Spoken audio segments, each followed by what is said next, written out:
I'm not sure what's happening. It's weird. Anyways. Yeah, so strange.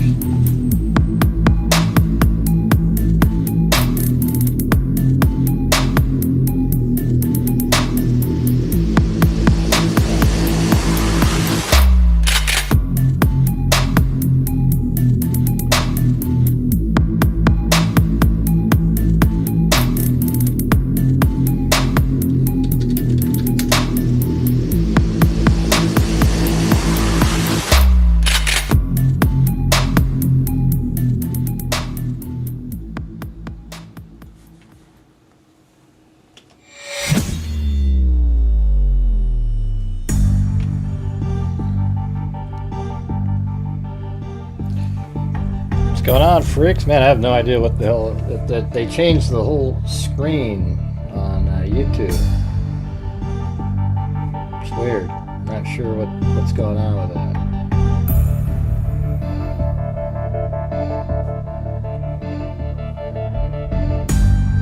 Oh, there you go. I think. No, it's still not the same. There we go.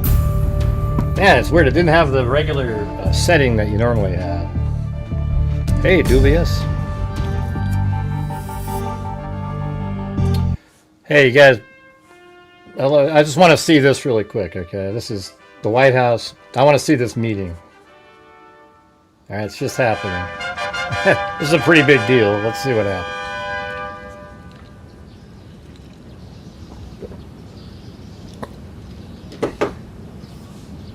Are they not? They're not talking.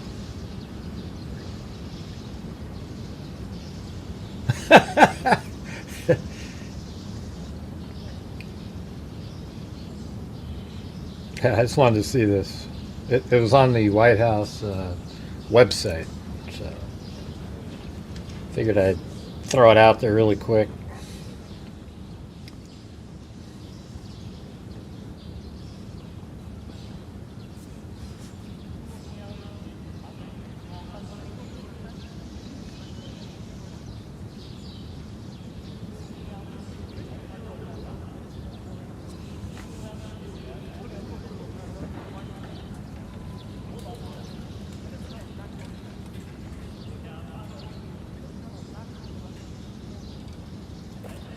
Somebody will say, "Oh, he wasn't supposed to salute to their guy." That shows something. He's saluting to them. He's one of them, man.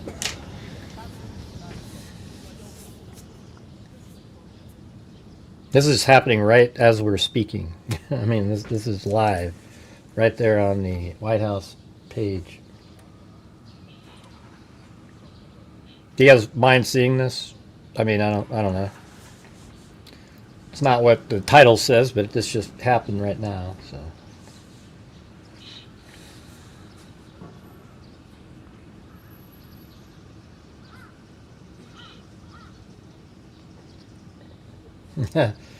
That's Crawley, right?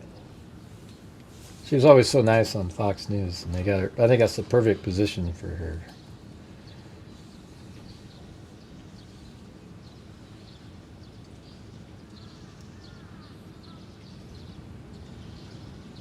But they don't say anything. Do they say words? Is he saying any words, or is he just... Oh, there's going to be the Trumps at the end there.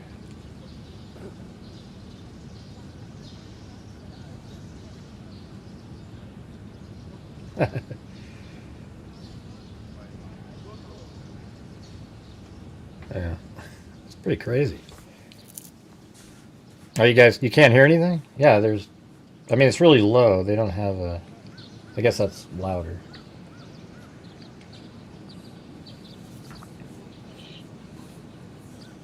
Can you guys not hear anything, or? It is pretty quiet, I'll say that. I can boost it up if you guys want. And then remind me to turn it back down. Okay, it's way up. It's way up now.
Yeah, it's pretty cool that they made a big deal about it. And we brought everybody over there. It's crazy. I think they brought over the head of NVIDIA. Elon Musk is with them. Lots of them.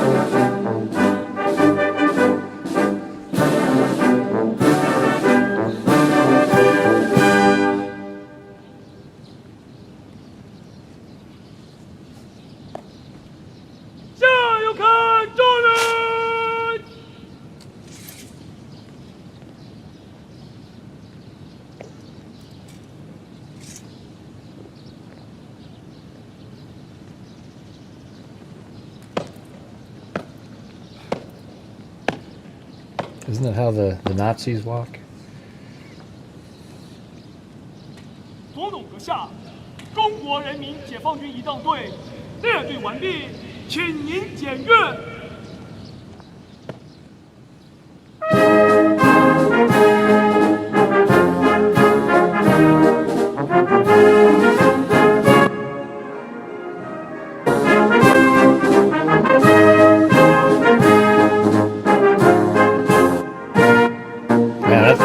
Freaks me out having that guy walking there.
Hey kids, everybody jump up and down. God, there's no way kids would do that.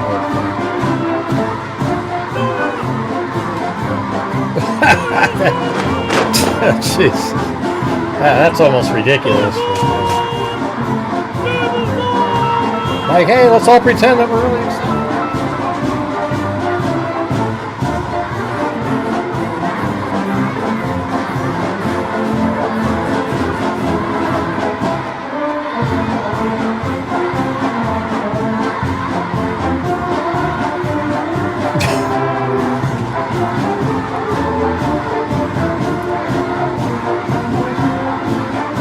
I mean, at least it shows like, hey, we want you to feel like they're excited. There's no way kids would be doing that. Like, they're not sitting at home going, wow, there's this great president coming over, you know.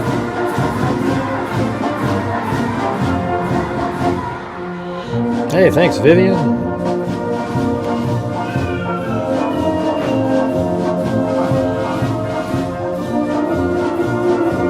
And you notice how the kids immediately stop cheering when you step off the...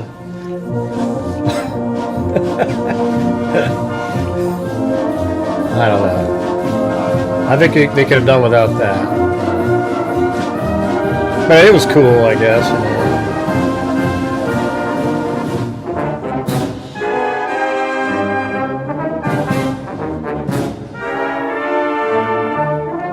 Hey, cheater, ties off a little bit there, guy.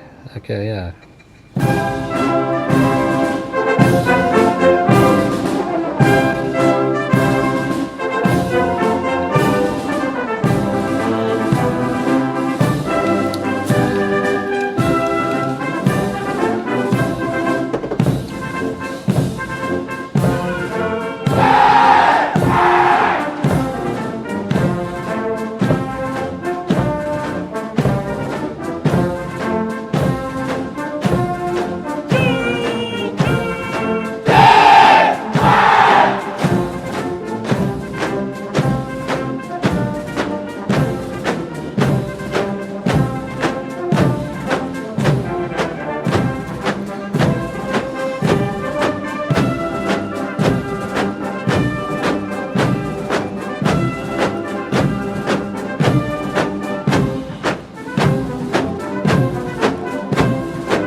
the future, the military, politicians.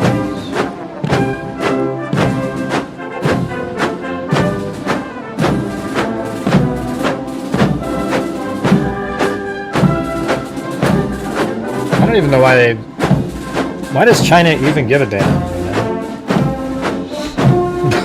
about Taiwan? I know they have all the semiconductor crap, but you can just move the company somewhere else. Stupid.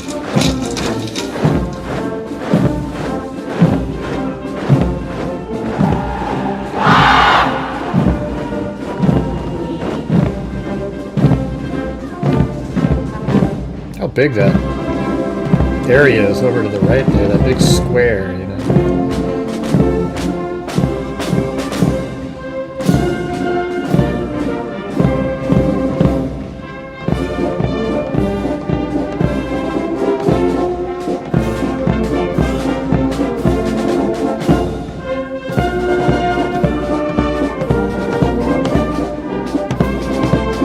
I don't know if that's what that is.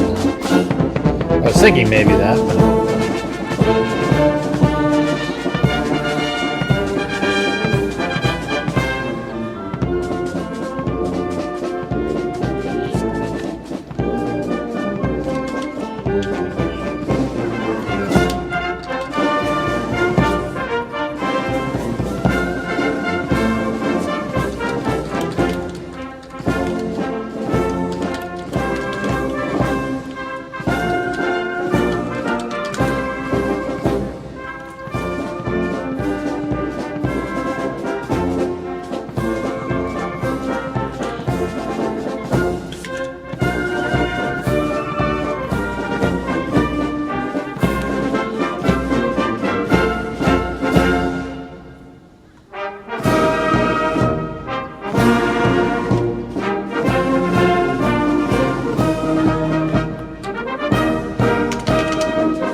I guess once they stop filming,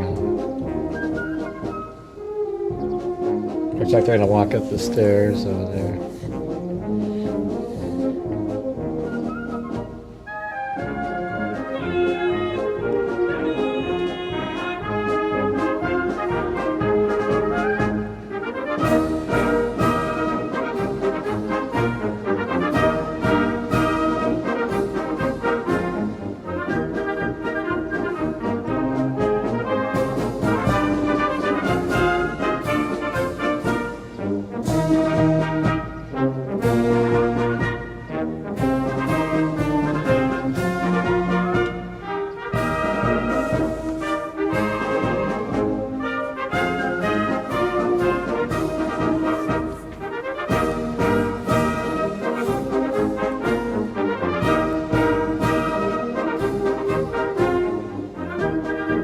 So he's speaking English, but there's no way in hell he'd speak English in public where you could hear it.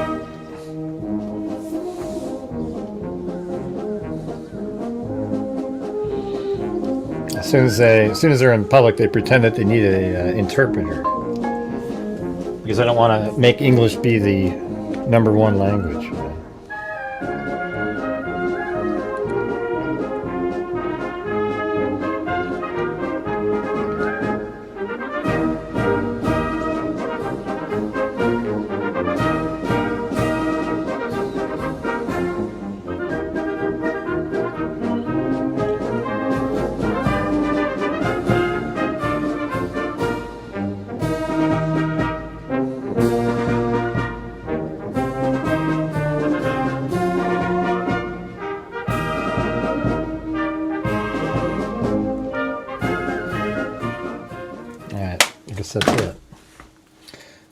you go. Well, that was live. All right. Very cool. But I noticed we had hardly any support at all for the channel during that. So if you guys could help support the channel so that we can get a good start to the night, that would be awesome. Thank you. Sorry that I dared to cover something else for a few minutes.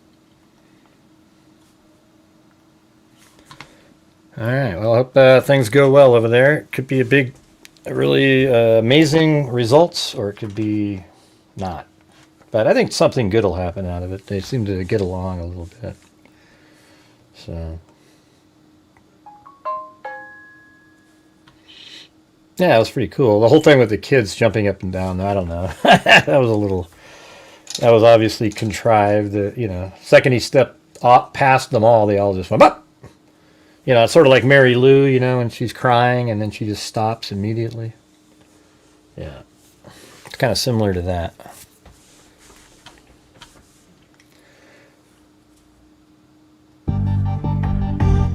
Oh, I forgot to turn the audio down.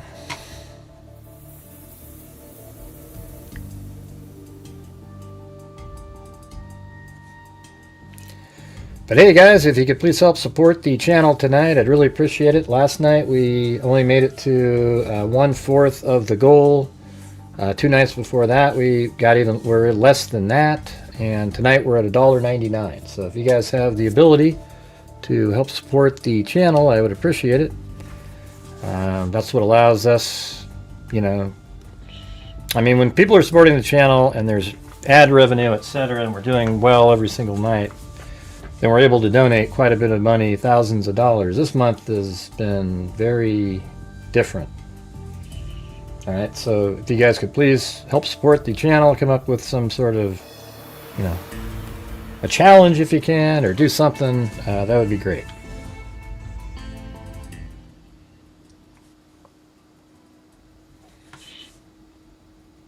Hey, thanks, Stacy Facey. Look at that, gifted 5 memberships. Very cool. Yeah, I haven't seen you in a long time. I remember you. Stacy Facey. How's it going? Appreciate it. All right, let's see. So tonight we're going to be talking about whether or not there was 2 perpetrators. Somebody tried calling my phone just before the show started from I don't know, it looks like they called from Tucson, I guess. It said something, well, I don't know, was that yesterday or today? I don't remember. I mean, it did come in today. What, is today Tuesday or Wednesday? No, it's Wednesday. So, I don't know. Yeah, it looks like the call came in on Wednesday from Tucson. But I mean, I must have taken the call. I don't know. It says it was 8 minutes. But then it came in while I was waiting here, but I didn't have the audio up, so I couldn't hear anything. Hey, thank you, Cheryl Bullock.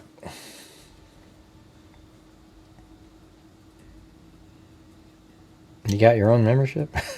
Well, good.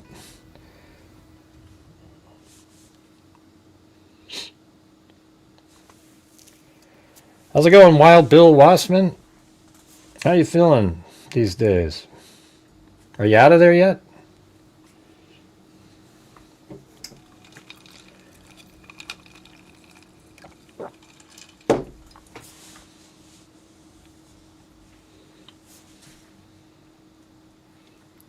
You need to get back out and get back to bass fishing, man. There's too many spawning out there for you to be cooped up.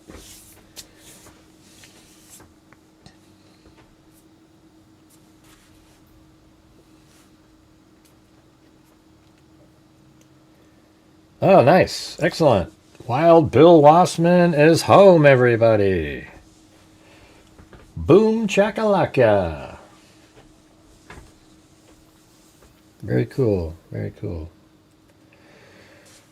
All right, so we're going to be talking today about whether or not there were 2, that's what the whole show is going to be about. You can call in, whatever, but we're going to be talking about whether or not there were 2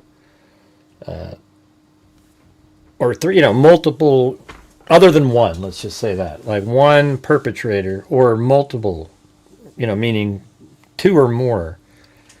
All right. And so that's kind of what we're going to be talking about.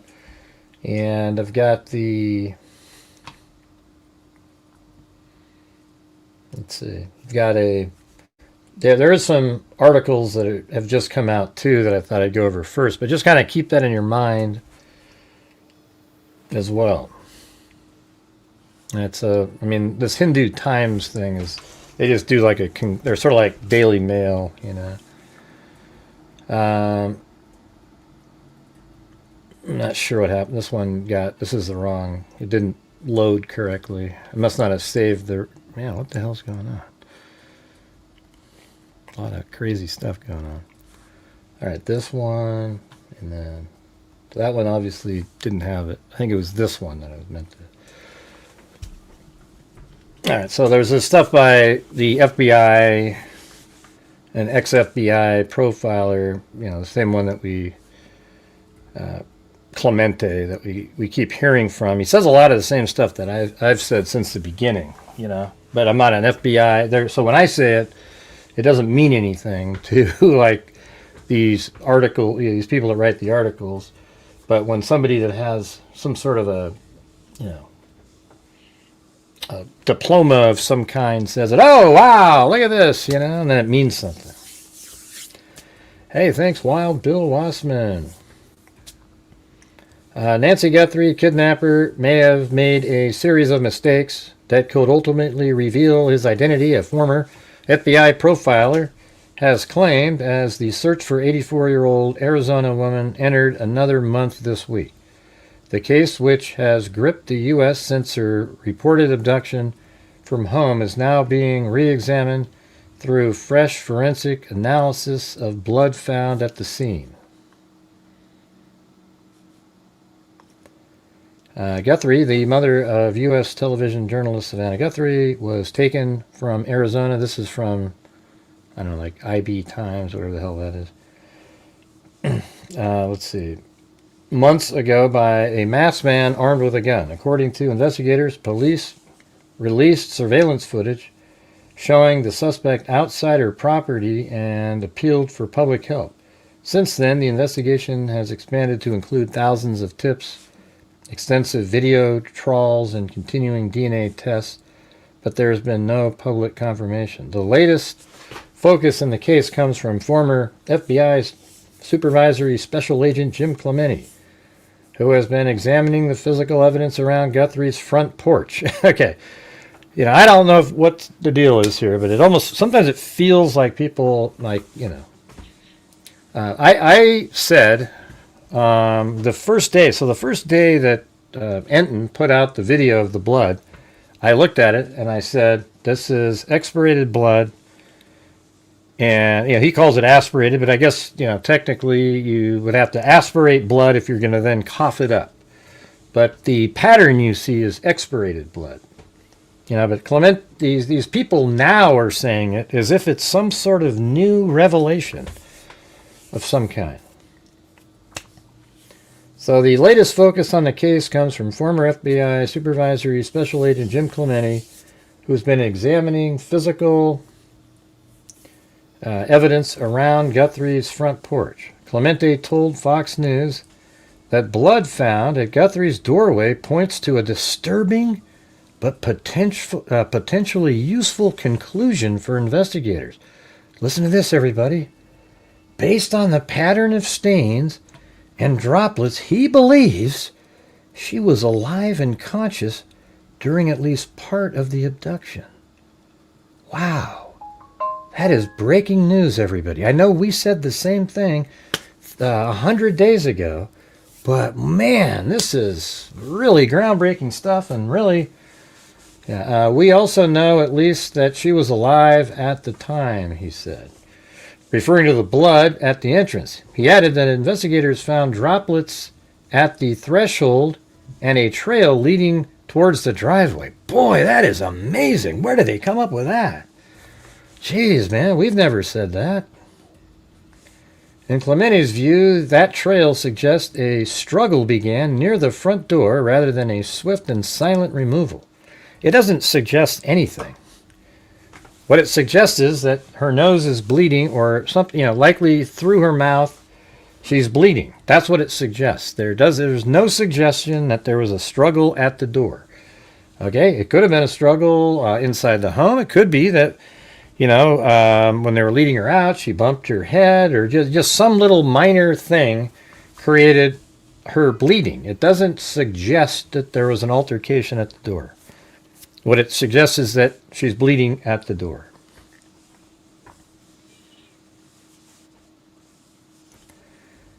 But don't you find that incredible, you guys? We've been saying the same thing on this channel for like 97 days. And now they're quoting in these articles over and over and over again somebody else saying exactly the same thing that we've said the whole time. Don't you find that mildly interesting? From the blood evidence, Clemente believes the abduction was likely carried out by a single suspect. All right, so he says that.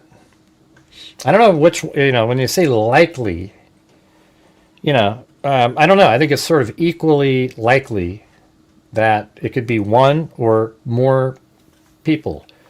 Currently, we have one person that we see on camera, but how do we know that, there wasn't somebody that maybe pulled the car around?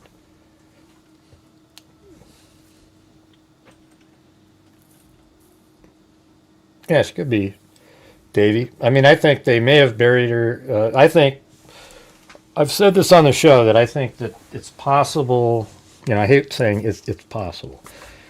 I think that once, like if it was a ransom for an abduction for ransom that went wrong, then once they realize that she's not alive and they're not going to be able to get money, and even though they tried it, they go, you know what, we got to quit communicating. And then they said, we got to wipe our hands with this. And then they, maybe buried her then, or they had already buried her, but they just have disappeared since then. There's no more communication because now it's the death penalty case because she died in the commission of a felony.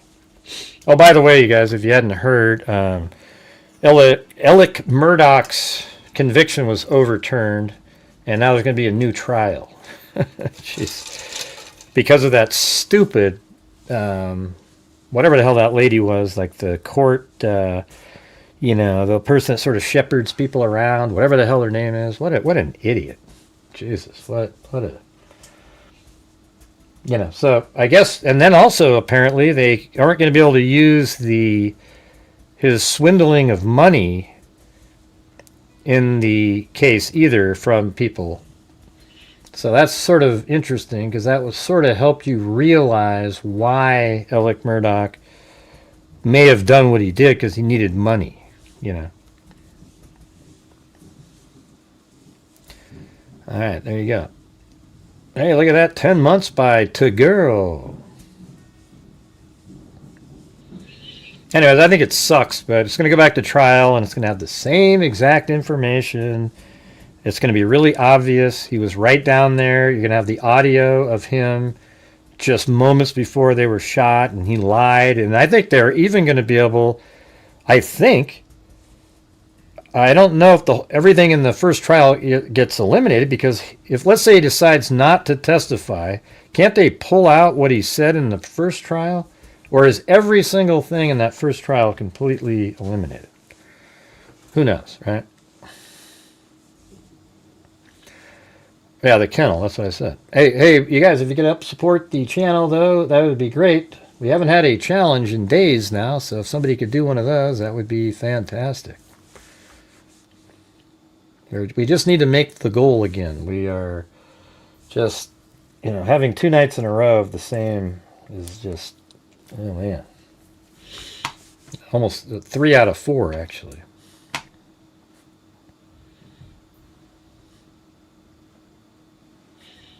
Well, he still has like 20-something years in prison for the fraud, the financial fraud, but those are the ones they go, well, we can get him out early, those types of cases.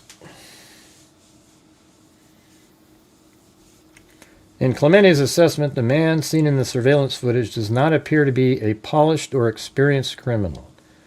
He described the offender as erratic and inexperienced. See, I just think that's way too much to say on the very limited amount that we've got, you know? I think people have actually underestimated this person and have completely, you know, discounted the fact that he may have known exactly what he was doing. I think he went there and he said, hey, look at Joel Burnt's going to do a 5 for 5-er, you guys, in patriotic spirit. So if 5 of you can donate 1 channel membership, he'll donate 5 all by himself. And then what we'll do is we'll put the 5 people who join in, you'll get a chance to win a notebook, and then Joel will get 5 chances. All right, so if you guys could please join in and match Joel Burnt's challenge, that would be great.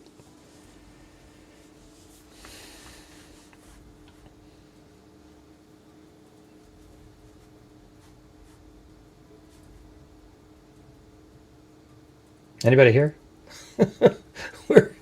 We're back to just dead as a doornail.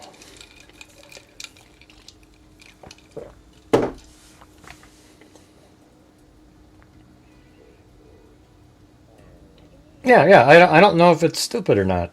I don't think it is. Hey, thanks, Wild Bill Wassman. I mean, it's kind of sad when Joel Burnt has to say, come on, freaks, reach my goal here. Hey, look at that. We got Girl did it. All right. And then Alley Cake jumped in there. Thank you. All right, so we're going to put, get Wild Bill Wassman up there. And then we'll get Girl with 5, actually. Just because that was part of that.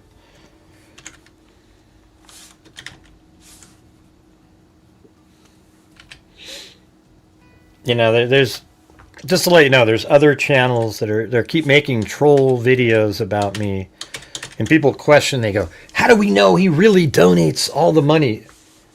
Haven't you guys, and they go, well, I think the people probably would have looked into it, you know, if they'd, you know, to see if he donated all the $295,000 that we've donated. They would have looked into it. I know, and I've shown every single donation on the screen, you idiot. I mean, these people are so stupid. It's almost mind-boggling. Hey, thanks, Alley Cake as well, and Joel Burnt. All right. Very cool. Thank you.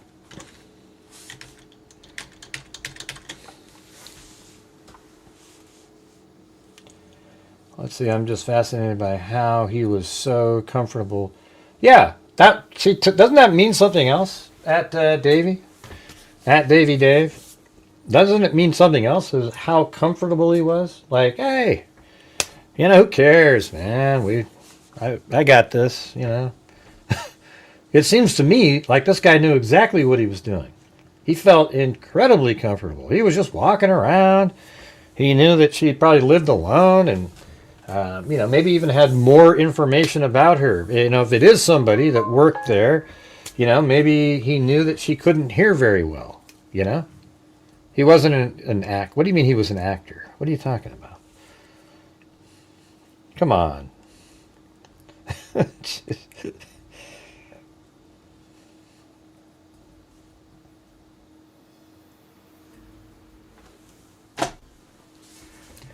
Would call you out if you weren't. Yeah, well, they've actually. Here's what the reality is. Those organizations.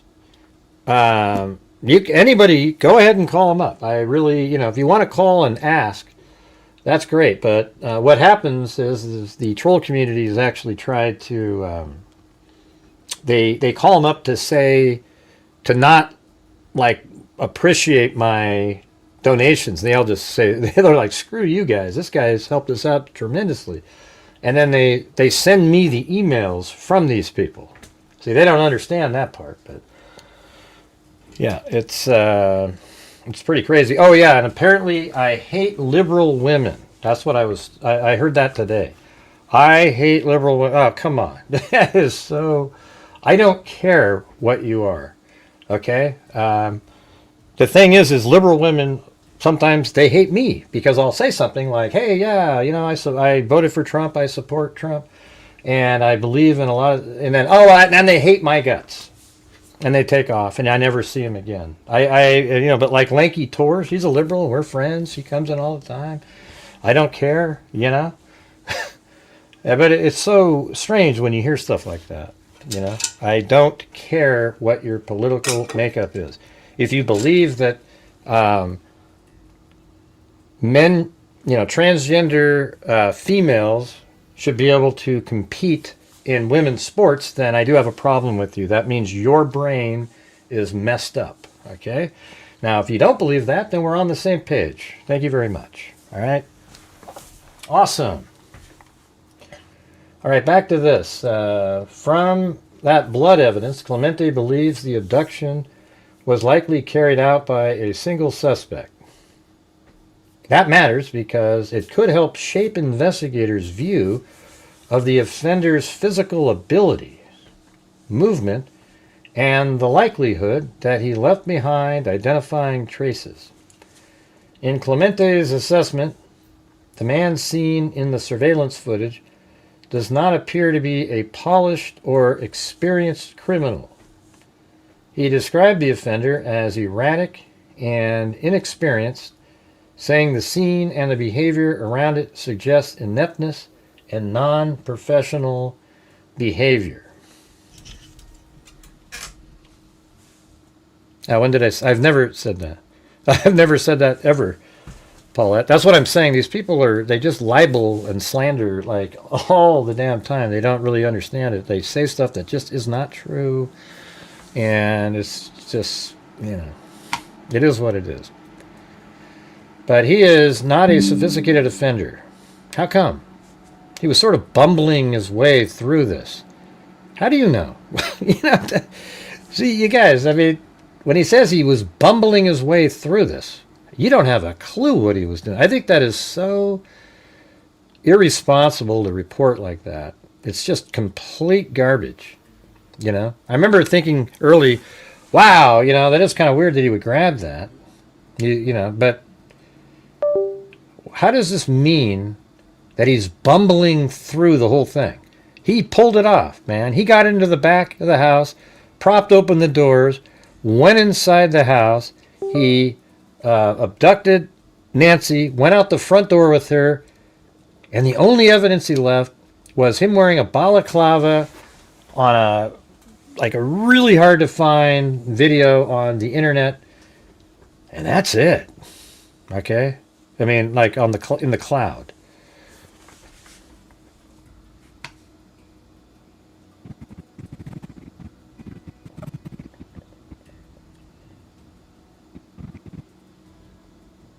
Yeah, and then this one, we don't know what night this is from precisely. If it was earlier in the evening. It's interesting how the lights are exactly the same. See how there's these lights on and then one ding, ding, like that. And then you go to this one, and the exact same lights are on, same spots. So in some ways, you wonder if it is the same night but it's just a thumbnail, so a lot of detail is missing from it. Where's the shadow, apparently? Why isn't there any shadow, I guess? It should be something somewhere, but there isn't. And maybe that's just because it's a thumbnail.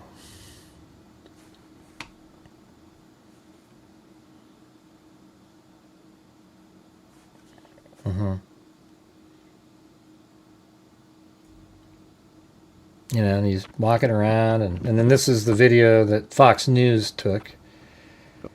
They're the ones that actually show that there was blood further down right there. And that's something. See, Brian Enton, at the beginning, he didn't look hard enough. So what happened was he just said it was isolated to the porch. So that led a lot of the super sleuths out there to pretend that Nancy was brought back inside the home. Everybody kept saying that. Oh, the door was open, and then she was taken back inside the house, which never made any sense. So when people would say that here, I would just shut it down because it makes no sense at all. And you can tell that just going down the driveway, why would Nancy have made it out the door to the end of the tile and then be brought back in?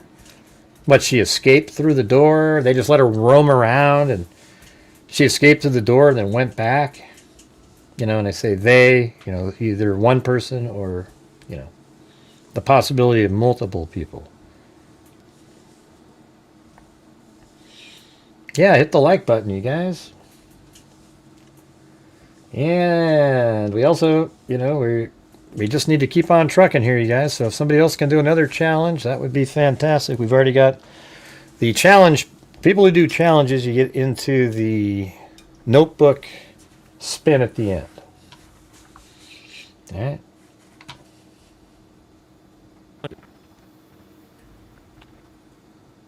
Yeah, right there. Try where that crack is. I don't know if you can. I doubt Google Earth. Yeah, there's no. Google Earth isn't going to be clear enough to see that. Yeah, but I think it's just like right around in this area. So she made it all the way from there to there. And even before knowing that, it just seemed really obvious that she was taken down the driveway and put into a car. Now check this stuff out, you guys. I mean, I used ChatGPT. These images right here are not real. Oh, is it frozen again? It is frozen. Blah, blah, blah, blah, blah. Here, let me see what happens. Can you still hear me, though? Or testing 1, 2, 3. Let's see.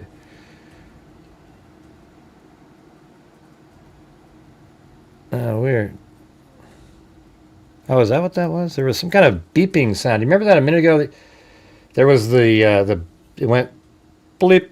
Now, I bet you that's what this is. So let me go track down the camera. Let me plug it in somehow again.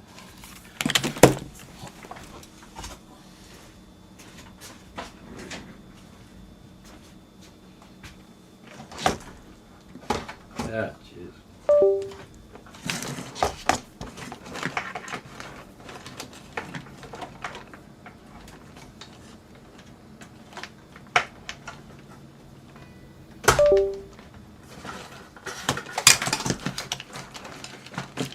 This is crazy.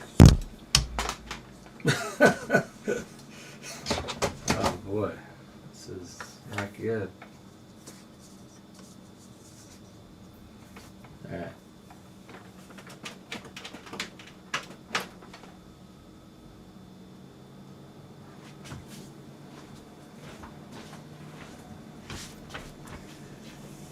Oh, I don't know. It seems to be trying to load again. Here, hold on. I'm just going to reopen up a different program. Hold on a second.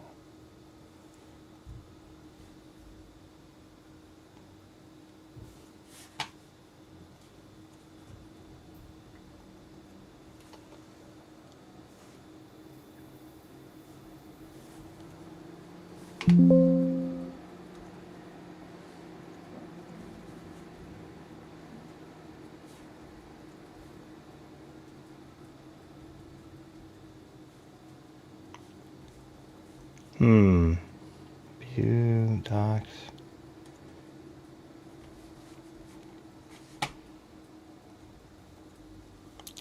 All right, hey, there you go. I guess now I have to like fix it all again. I'm so small. All right, there we go. I guess I fixed it.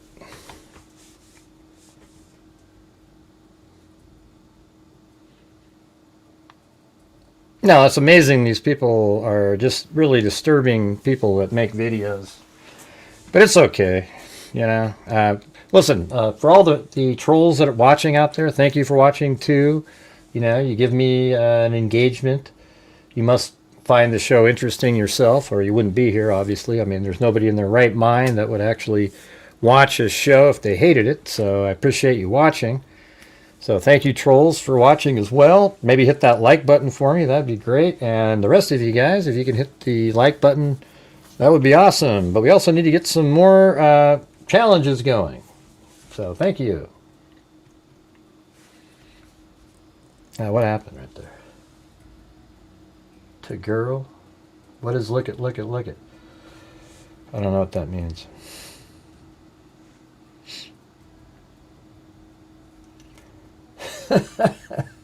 Yeah. Yeah, it's good stuff, you know?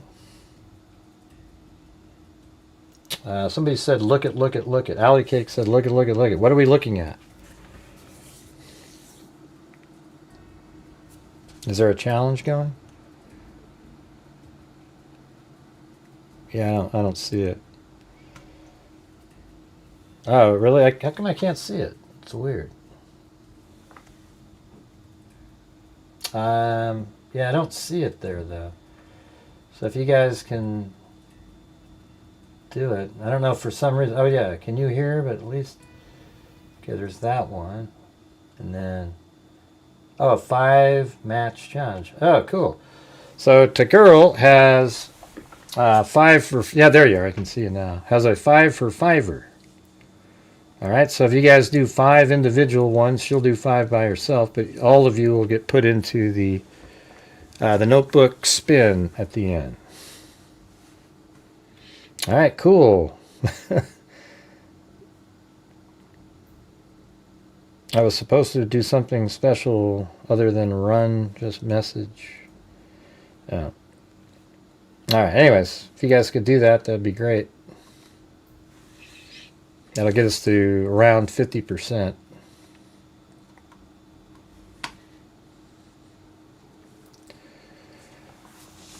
All right. So it says he's not a sophisticated offender. He was sort of bumbling his way through this, and he made other mistakes. And I believe those mistakes will directly lead to his capture, Clemente said. He also offered a theory about what may have happened inside Guthrie's home before she was taken outside. Let's see what this is. Although investigators have not released a full reconstruction, Clemente told Fox News he believes the suspect confronted Guthrie in her bedroom, yes, that's obvious, and threatened her with a gun to force her downstairs. Well, you know, there was no stairs to go down, so he has that wrong. But yeah, we've said all of this from the beginning, that he confronted her with a gun, and that's why she complied. But there's no stairs. There's no, you know, like, why does this article mention threatened her with a gun to force her downstairs? Did he say that? I believe that what it means is he threatened her with a gun when he was up at her bedside. When he was at her bedside. He got her to come down, and at the front door is where he realized he's going, she realized he's going to take me. And this is very dangerous, and I should fight, and she did. So maybe, is there any, I would really appreciate if you guys could just shepherd along the challenge on your own and try to meet it. Hey, thanks, Alley Cake. Thank you. That's right. Thanks, Kami, for saying that.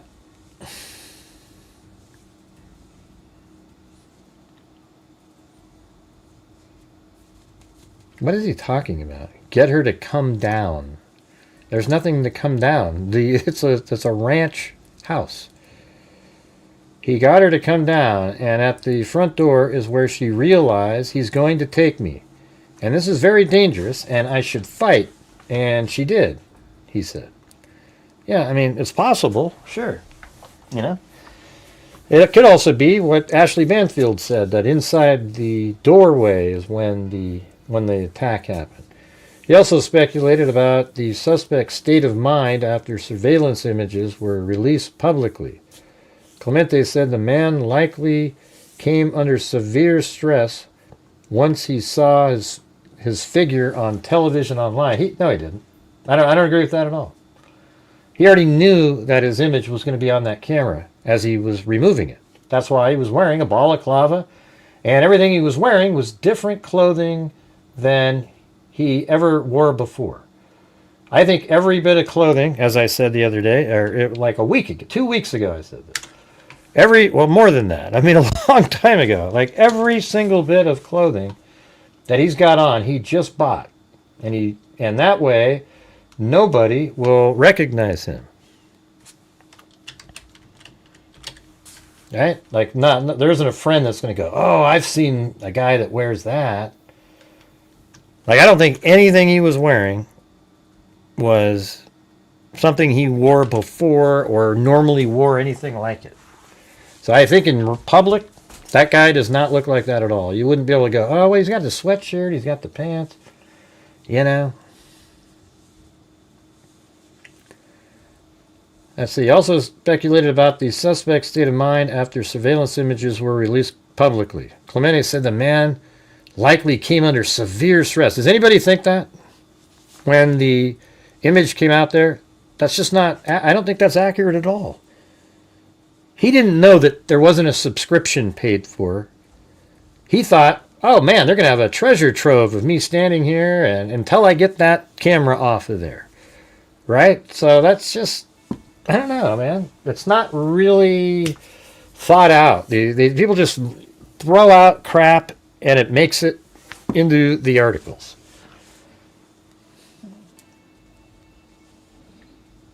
It says, according to Clemente, the suspect exhibited a great degree of stress when the images were first released. So you're saying when he's out there, somebody might have noticed something. But hey, guys, we need 2 more of the gifted memberships up there to reach the challenge. According to Clemente, the suspect exhibited a great degree of stress when the images were first released, a reaction he believes may have been noticed by people around him. I really doubt it, man. I think he thought, man, nobody knows who. The people around him would have went, hey, that's Jim, if he was somebody that wears that a lot. Anybody around him should have noticed that behavior change and potentially be able to identify him because of that. He added.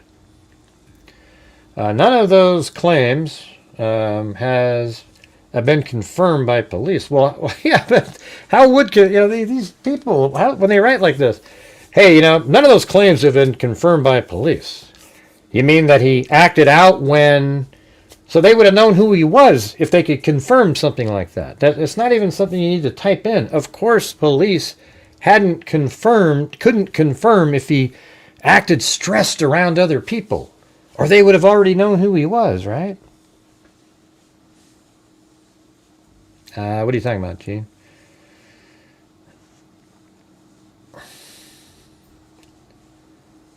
Yeah, let's see. And it says, none of those claims have been confirmed by police, and Clemente comments remain expert analysis rather than official findings.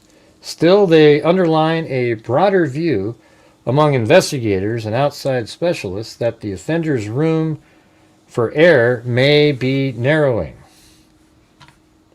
View among investigators and outside specialists that the offender's room for error may be narrowing. What are you talking about?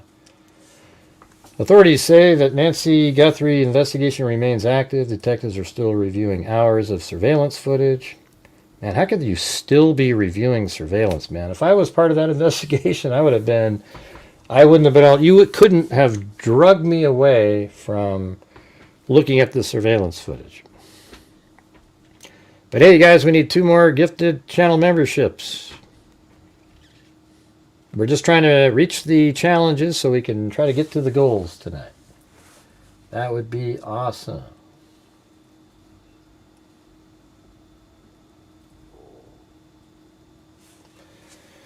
Let's see. A reward. Yeah, I guess we don't need to go over that. All right, what was the other one?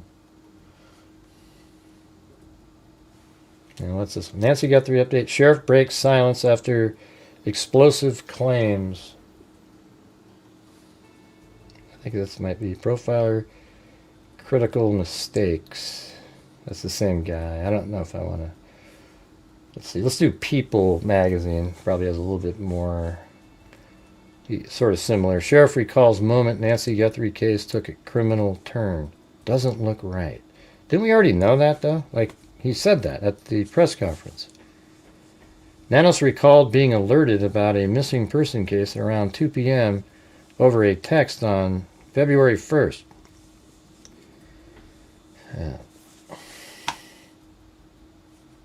Hold on.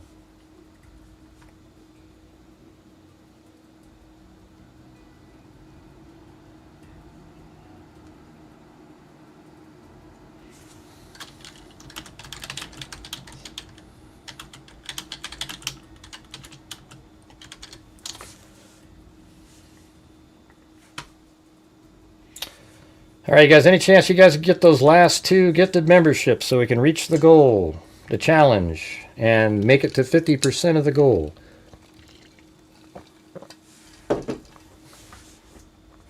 If you're new here, on my channel over the years, we bring in any ad revenue, the super chats, channel memberships, etc. We, at the end of the month, I try to donate a huge portion of the income to various true crime related charities. This month is sort of an outlier because it's been such a poor month so far. But over the years, since January of 2020, we've donated $295,000, almost $300,000. Okay, and we've made a huge difference outside. When people go, "What does he ever do for it?" Well, because we make a huge difference. Just sitting around bloviating and talking, etc., doesn't do any good. But we also do good on that element too, because we put out the factual, reasonable information on this channel. That's the difference, okay? So we do that, and we make a huge difference. We've given Texas EquiSearch over $30,000. We've given RAIN, which is Violence Against Women, over $30,000. We've given the National Center for Missing and Exploited Children over $30,000. Most of them are like 35, so that's like 100 and something, well, all 3 combined. Then we've given a DNA fund, $115,000 or so, for identifying Jane and John Does. And then we have a scholarship fund where we've put $24,000 is already being issued to various students, and we're building up on the next $6,000 batch. All right? So we do a lot of great things over here, and I just need your guys' support when we do these shows. Despite what you see the trolls say and all that kind of shit, they're full of crap, okay? So if you guys can please help support the channel, I would appreciate it. That's all I got, That's all I got.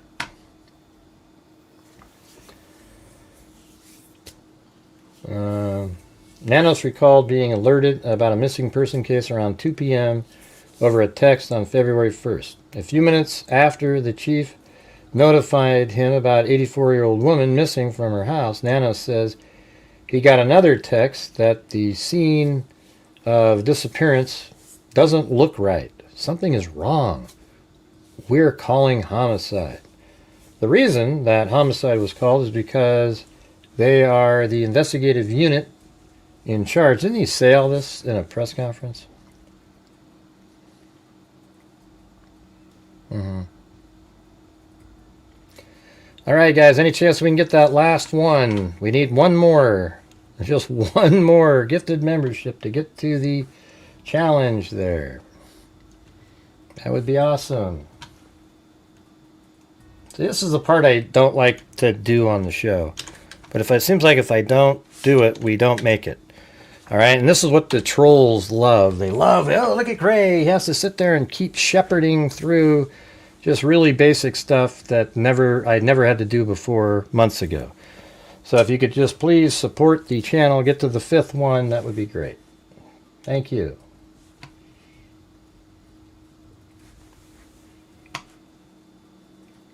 Let's see. So I guess, anyways, they're doing the DNA and everything. So I have these still frames that I made using ChatGPT. None of these are real here, but I think it kind of looks similar to this. Hey, there we go. We finally, hey, all right. We got Jeffrey Sedal.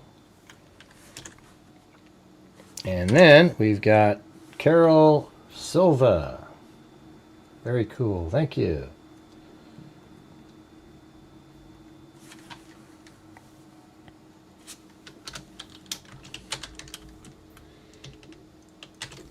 All right, got that, and then to girl.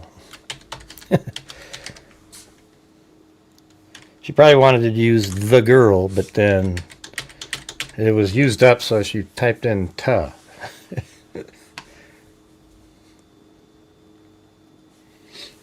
All right, there we go. All right, you guys want to see some of these? They're pretty It's pretty interesting, you know. Like, I think it was kind of, you know, like I made these, so now there's a car pulled up, right? These aren't real, but I think it would look something similar. You know, I think I couldn't get it to where she was turned more to the left, but I think it was something like that, where she sort of bends over and coughs like that, right? And then maybe more like this, right? So like she kind of bends, turns, and coughs right down there, but I couldn't, you know, it's hard to get really specific, but man, ChatGPT's gotten so much better, but I imagine like in a year or so, it's going to be incredible. Yeah, I know they added a couple pots and shit there. There's actually a mailbox there, but it looks really similar to that. Okay, so I think, you know, she's going to be like, I think it's sort of like this. And then, you know, maybe, you know, he keeps sort of walking her out, you know. You know, they change, yeah, a lot of times they change up the look of everything. You know, and then he just keeps heading her out that direction like this. See that? And then kind of goes near the car. And then I did add another person sort of like, just in case, you know, somebody came out of the car and got her into there, right? So that's how it is. That's the thumbnail. But isn't that crazy? And it's weird too. If you play it quick, it almost looks like a video. See that?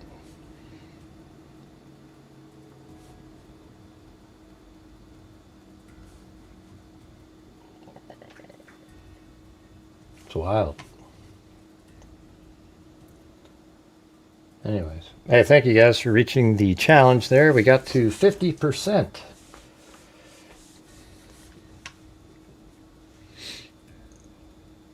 Yeah, so there you go. Those are the. What do you guys think of that? It's pretty crazy. Those aren't real, obviously, but it's just, I think that's what it might look like if the camera was kept up. I think it's this one here, I particularly feel like it's sort of similar, but her head's bent down further than she coughed.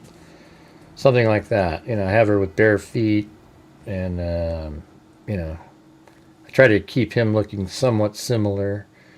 You know, ChatGPT seems to change it up a little bit each time. And then this whole rug thing they had a hard time dealing with. Look how big the rug is there, you know. So, anyways. Yeah, it's pretty cool, isn't it? I might make a video or something with those in it.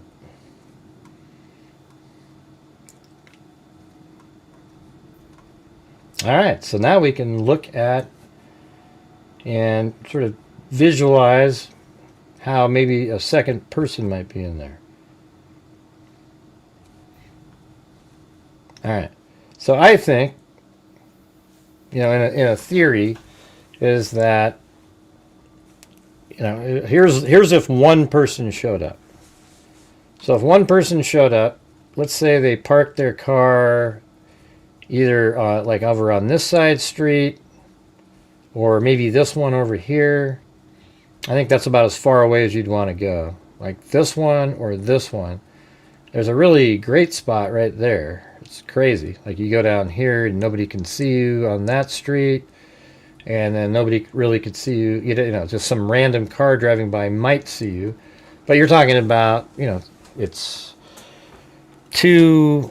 like 2 in the morning-ish, right?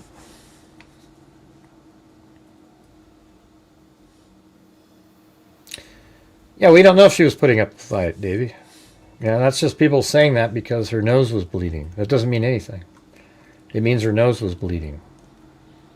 And especially somebody like her who has blood thinners, Probably bleeds incredibly easily. Like if just a little tiny thing happens, it's going to keep bleeding, and it won't. It'll just keep bleeding, and it won't clot.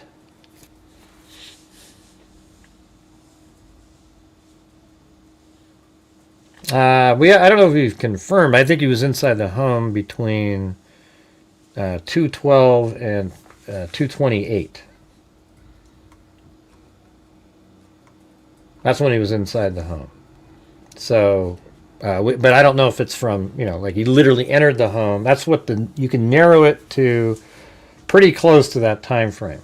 Although, you could argue if you wanted to that once she's at the door in the house, she's already too far away for it to communicate anymore. So she might have been moved by the door at like 2:20.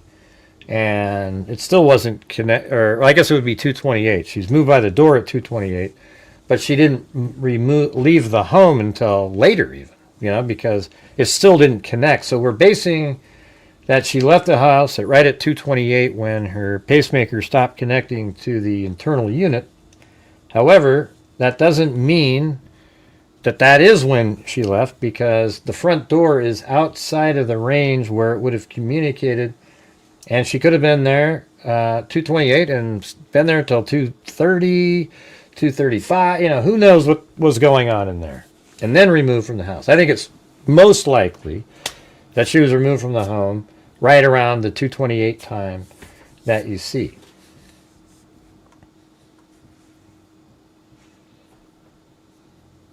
So I think that there is... No, it doesn't. No, it isn't more than likely I don't think it is more than likely, to girl. I don't know if it is more than likely. I don't know if we can say that. We don't know if she was screaming, somebody would have heard something.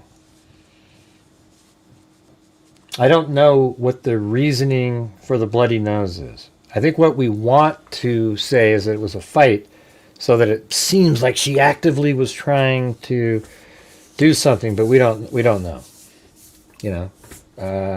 How did she, if she bumped her nose, how did that happen? It could have been that he did something, punched her in the nose and said, "Keep quiet," as they're coming out. Like she started to say, "Hey, I don't want to go, I don't want to go." And he go, "Hey, shut up," and like hit her in the nose, right? And then it's bleeding. So it could be something like that. I just don't know if it's, when we can say the word likely, it just doesn't. I've never, what's weird is like I've almost never assigned the bleeding nose. Like it doesn't make me go every time, "Oh man, she must have been punched in the nose." I almost never think that. I just think her nose was bleeding, and I don't know what the reasoning for it is. It's never been confirmed that her monitor was continuous or was set to download. Well, it doesn't matter really, Domsey. And your comment you made the other day wasn't really. It was really a poor comment that you made. You're still here though. I didn't block you. The comment you made, you tried to post in there. Yeah. Don't pretend that you actually like it, like me. I know the truth. All right. So, anyways,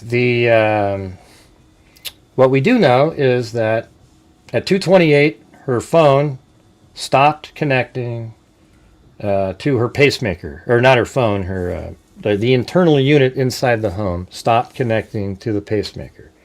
That's a reality. You can try to come up with all these sort of, well, we don't know if it was, listen. The internal unit records her pacemaker with an app on her phone, and it stopped connecting at 2:28. All right? That's what happened. And it stopped connecting at 2:28, and that's how they even know that she was at home, too. Like, see, we got these people who, how do we even know she made it home? Well, because her pacemaker connected. Nobody cut her pacemaker out and stuck it in the home and made it look like she was there. Okay? That didn't happen. There'd be blood all over the place. Let's see. Before pacemaker disconnects. I I haven't heard anything else about the car that everyone is trying to guess. I know, I'm not sure what people are talking about when they keep talking about a car. But law enforcement knows exactly when the perpetrator was in the house and confronted Nancy Guthrie, because the heart monitor would have just jumped off the charts immediately. You'd see it, and it was like that the whole time until it disconnected. So I think her heart rate was just going nuts, and then it disconnected. Right. She fought, and that's why they made the feisty comments in the messages to the kidnapper. Well, I don't know. How can you tell that? How do you know that they think that when they say feisty? I don't remember any feisty comments in the messages to the kidnapper. What was the feisty comment? Can you explain it?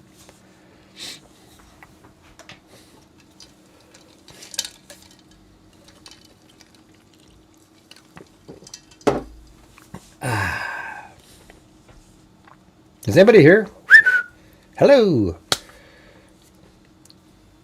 It's just, we need some comments.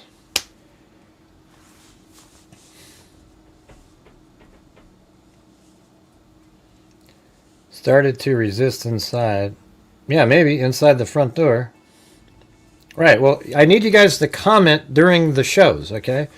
Those are what get people at YouTube's algorithm. When you just sit there and stare. I know I'm incredibly interesting. And, you know, it's just like, wow, you're riveted to what I'm saying. But I need you guys to be actively commenting. Her pacemaker shows her. Well, it's not confirmed, but it's a truth. It's obvious, right? I mean, you know what I mean, to girl? Her pacemaker is on, right? She's sleeping. It's connected to the unit. And then when the person comes in and confronts her, her pacemaker is still connected to the unit. And therefore, it will show the exact time the perpetrator came into the home. All right? I think that is literally so obvious that it's a fact. I really can't think of any other thing regarding that. You know what I'm saying?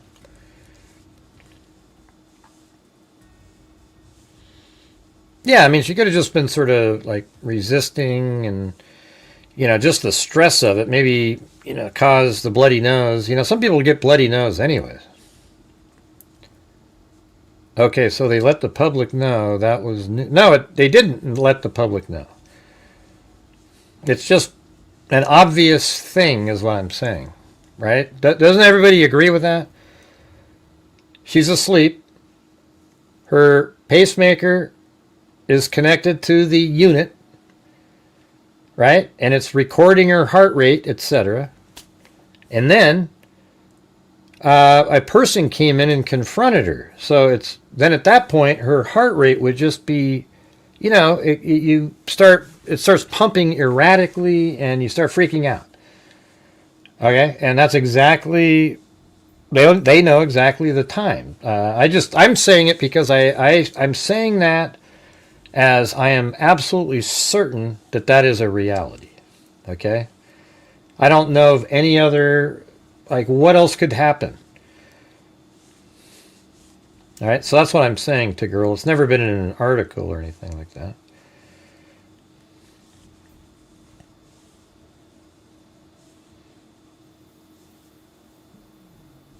No, it was never confirmed by anybody, Vivian. It's not confirmed. It's just, it is a reality, though. Now, if you can send me an article on that, Vivian, I'll read it. But I don't know. Right. I'm just saying, it's like, okay, she's asleep. They know that she's asleep. They probably, you know, they know she was connected to the heart rate monitor thing via Bluetooth. And then she's still right next to it when she's confronted. Therefore, it's going to record this drastic change. And then as she is moved too far away, there's no more recording. But I bet you her heart rate was through the roof all the way until it disconnected. That's what it just seems like. That's going to be. It's just common sense, I guess, is what I'm saying.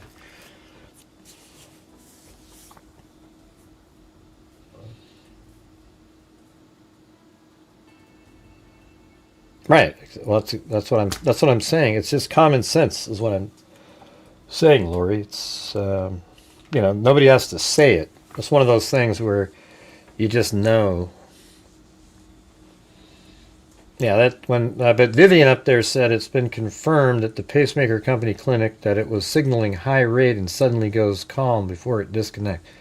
I don't know. I haven't seen that. Oh, I thought you asked me if it was confirmed or not. I said no. So they let the public know.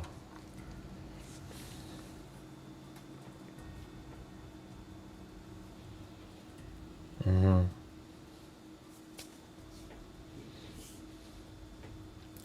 But anyways, Dom, see if you're still watching. Let's just forget it. I don't know what you were doing the other day in a comment. It was gone when I tried to read it, but I could read it in my messages. And I just was like, man, what the hell? But it never made it.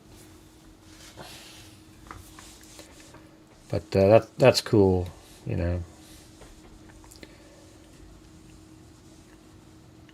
Okay, we were saying the same thing. Yeah, that's what I asked. It was confirmed. His initial comment about I don't even know what you're referring to. I don't know if you were talking to me or anybody else. Vivian, maybe she was sedated. The pacemaker signal as her being calm before pacemaker. Yeah, you don't know if it. I know it has that, but it's never been confirmed, Vivian. The pacemaker company's never. I've never seen anything about the pacemaker company. If you have an article that explains that to me, I'll take a look at it. But I don't. I've never heard that, or no, I've never seen any people talking about it. It's a reality. Like I could see a pacemaker company saying, yes, if they were connected and then they were confronted, then yes, her heart rate would probably increase. And then after it disconnected, I could see them saying that.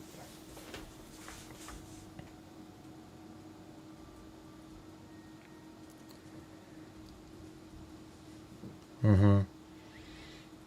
Right.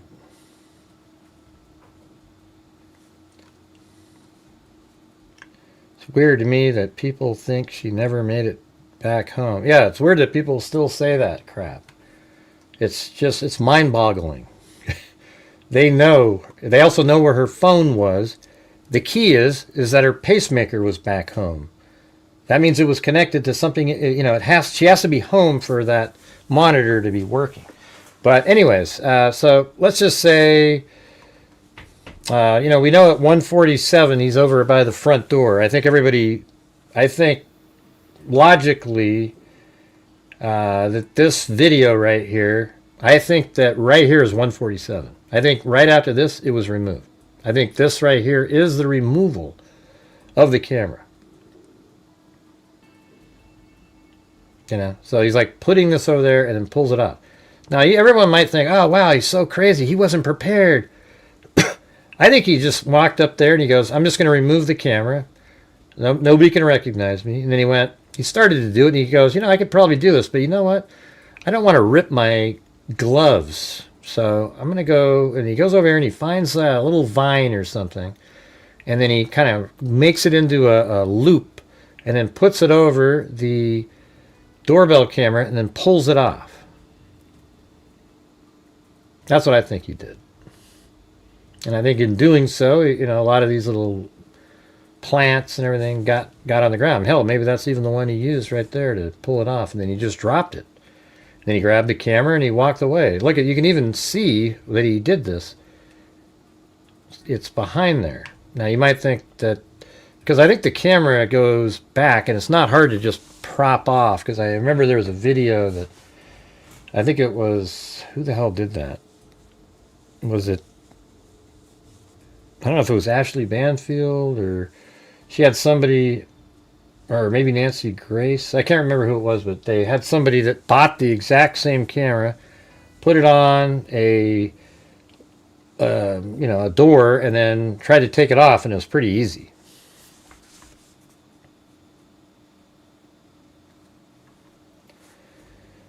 Oh boy, everybody's dying down again. It's crazy. So anyways, back to this. At 1:47, he goes to the front door. And when he goes to the front door, he tries to, he removes the camera. And as I've said since the beginning, I've never wavered. I've never changed. He removed the camera merely because he knew that he was going to be parking a car right there. So if you look at this video here, it's a pretty good representation. He'd be pulling up, obviously that doesn't quite look like that. There's stairs and everything. But this camera would have picked up the vehicle right there. And here's a better look of it. So it just would have pulled up right there, and you would see the vehicle there. So that's the only reason that camera was being removed. Okay? It's because he knew he was going to be parking a car there. So then, after that, he leaves for 20 minutes or so. Not sure if by removing the camera and activating it, that it somehow sent a signal to somebody, either law enforcement or somebody in the house who called the cops, and he waited to see if anybody would show up. And when nobody showed up, he came, he waited and watched, and there's no vehicle showing up. So then he goes back to the house. Now, in the single-person scenario, he would have had a car parked there, and this is kind of where he would have waited, maybe somewhere around in here, waiting for any vehicles. Didn't see any. He could have even, the car could have been there, and he could have been over here. And then at 2 o'clock, 2:05, he says, okay, nobody's coming, and he walks over to the vehicle that's parked here, and then once he gets to the vehicle, he would drive, let me go back to the part where the vehicle's moving. So right here, he gets in the car, and then he just drives over by himself. So this would be if he's by himself right here. He comes around, goes into the area right here, and then parks the car right there.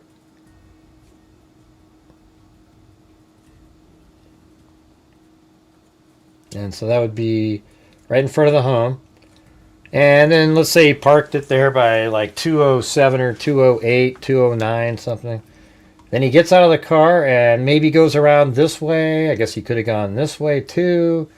Maybe this is the camera that picked him up at 2:12, or this camera here at 2:12. We don't know the answer to that. But, maybe one of them wasn't working here and one was working there. Don't know.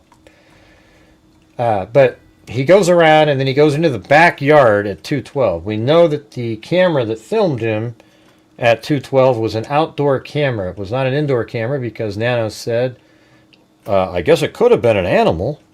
Nobody would say that on an indoor camera. It wouldn't even cross your mind. He said it picked up a human, but I guess it could have been an animal. So it's either this camera or the camera right there. I think it's... could be, I don't know, it's weird too, because if you think about it, this camera here makes a lot of sense. Because once you're in here, and let's say this one wasn't working, then that just showed the moment where he went in there. We have the gate right here that was propped open by a pot, and then another door right under there that was propped open that goes inside the home. Man, got stuck in there. But hey guys, if you could please help support the channel. We got stuck at 50% and we haven't budged since then. And we need to try to reach a goal tonight. So if somebody out there has the ability to help support the channel, that would be awesome.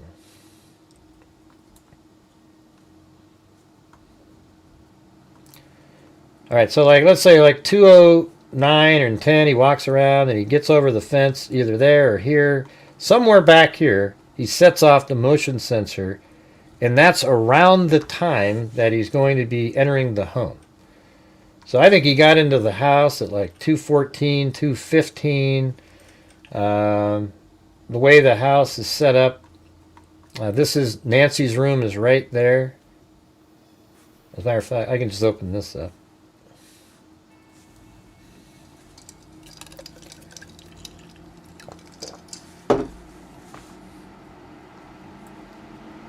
So this is the other side. I don't have the full layout, but I know that this is pretty accurate right here. This is a little porch that's outside. That's this area. We're looking at it like this, okay? So on Google Earth, it's like that. And then this is the slider that goes into Nancy's room, and Nancy's room is the window. That's the window to her left in the video of her, and then her bed is right there. Her bed, so she was sleeping right in here, and then the person came in and came through this door right there. So they would have had to come in, and then I think there is a way this way, and then it maybe, you know, perhaps leads to a hallway over here to get into a door that goes into Nancy's room. I think there's her bathroom maybe over here or something like that. But, you know, would have got her and then had to bring her out and then bring her to the front door, which is right there. And then they, from there, they get her out the front. Now, Ashley Banfield, this is the front door right here, the black here. This is that sort of the opening with the arch. It's right there. And then from there you can kind of see the path that you go down.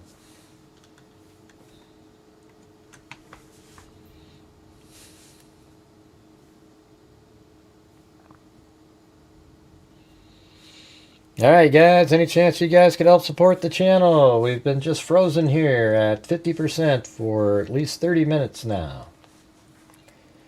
Let's see if we can do it.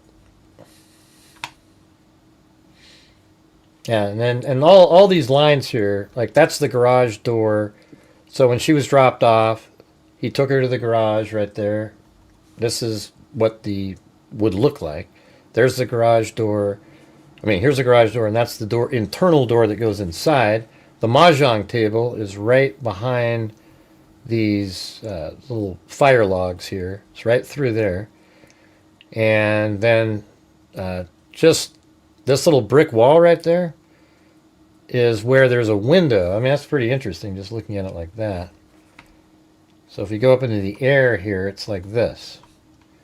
That little brick wall that you can see, if you were looking through there, is right there. That brick wall. And the mahjong table is right here. And then there's a window right there that looks out. And then just to the right of that is a dining room over here. Hey, thanks, K-Me. All right. I always have to keep, like, fill everything back in again. So what we were just talking about is on his own. Like I said before, 147. He waits 20 minutes, gets the vehicle, drives it around, parks it right there. Then he gets out of the vehicle. It's just parked there for about 14 minutes or 15 minutes or so. Let's see. Well, if he got it there at 18 minutes at the most. It was parked there. Maybe he turned the lights off, but he already knew that there was no cops coming. So then he goes around, and then he jumps over the wall at 212, and then he makes his way in, and then he gets her out, puts her in the car, and drives away. Now, when she's in the car, one of the elements that makes you think, well, man, maybe there was two people, is like, how do you control her? As we spoke about many times before, I guess you could put her in a trunk if she's by herself. If that person's by himself, puts her in a trunk. But if you have a second person, they can sit with her in the back with a gun on her. Or she could even be in the front, and the person behind has a gun sort of trained on her in the back and lets her know, hey, if you do anything.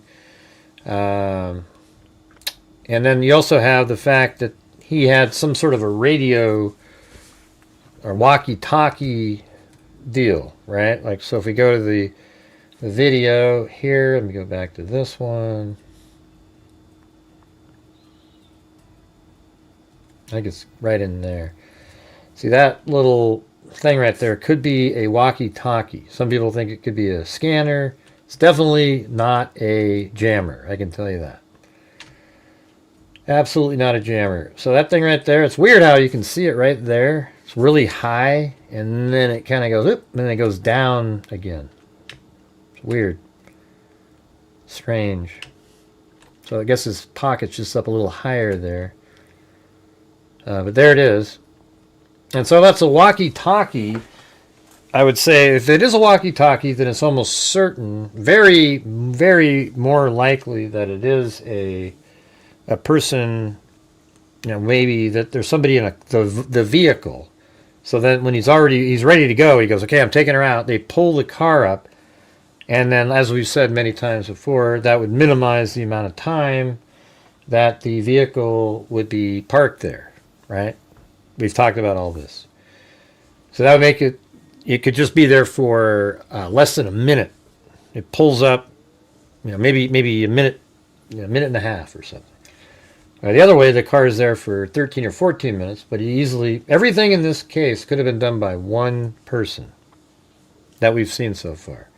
Would it be easier with two? Maybe, you know. You call him on the walkie-talkie, he pulls up, then he quickly helps you get her into the car, and one of you control her while you're driving around. So there you go. What do you guys think?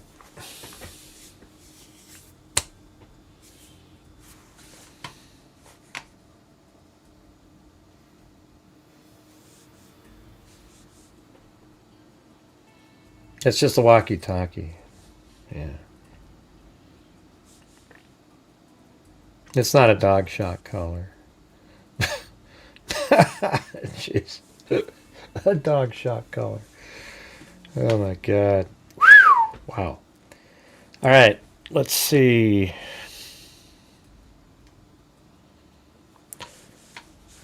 Well, there we go. So if anybody wants to call in, there you go. I don't know if you're still out there, Raven. You can do the, let's see. I can put even the stream yard version. Like that.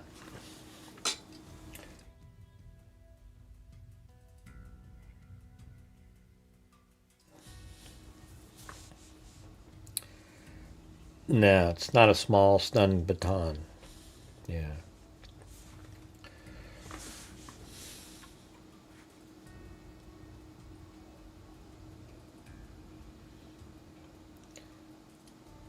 Yeah, but what we need is, if you guys could please help support the channel. We're currently at, we're still like, it is $140 short. I mean, it's crazy. Call from Cecil. Timothy Cecil. To accept, press 1. What's going on? What's up, man? It's Timothy again. Hey, how's it going? What's up, man? Good. And I was just gonna call in and say, like, about the two people, man. I go back and forth on it, but I just think it was one person. I feel like. Mm-hmm. I don't think that there couldn't be two people. I just feel like, since it hasn't been solved or anything, I just feel like it's probably just one person. That's where I lean. 'Cause I think that second person would say something at some point.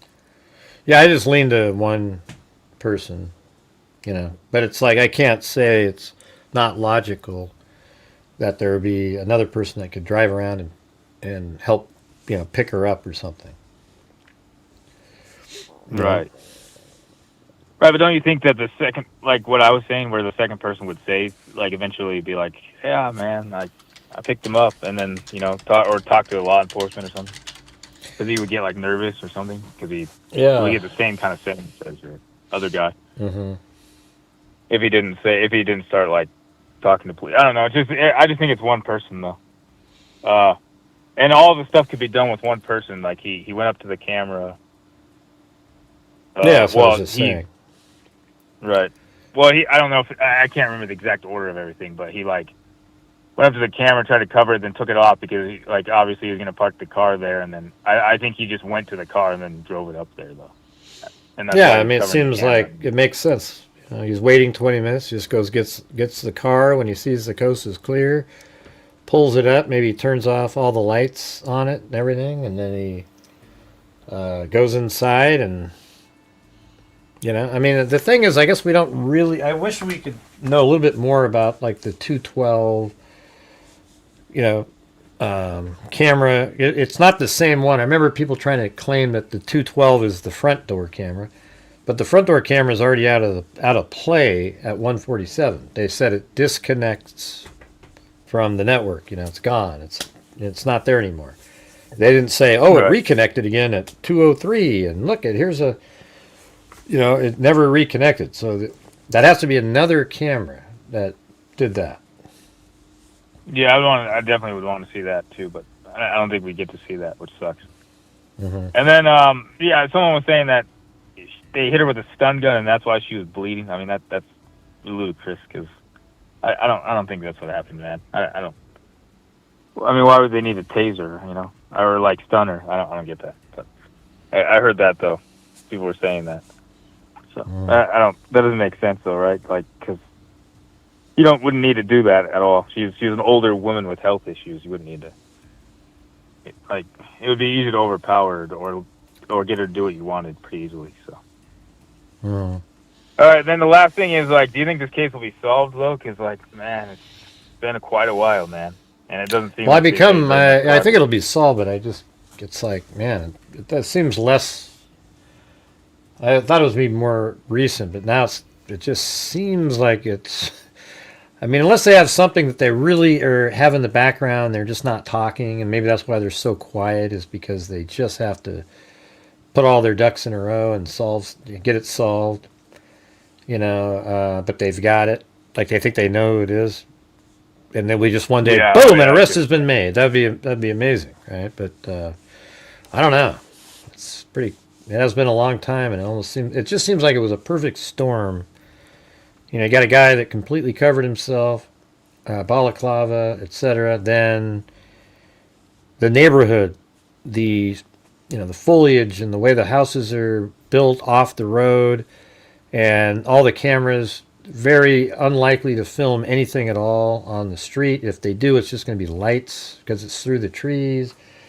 You have all that, and the weird part is it doesn't seem like, even when you get out of the neighborhood onto a different street, that they've been able to identify a vehicle on a camera that is working, like a decent camera. But apparently some of the cameras on the streets weren't working either, so it's just like a perfect storm of crap.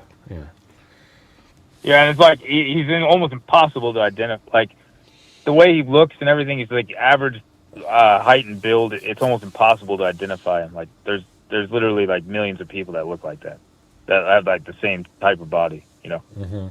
So it's I don't even know, There's it sucks, man. I want the case to be solved, but it's a kind of tricky case. So yeah.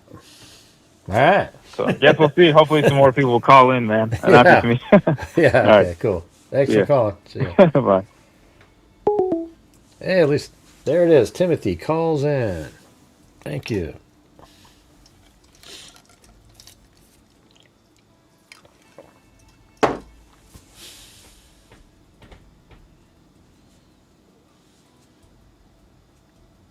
Anybody? Jeez.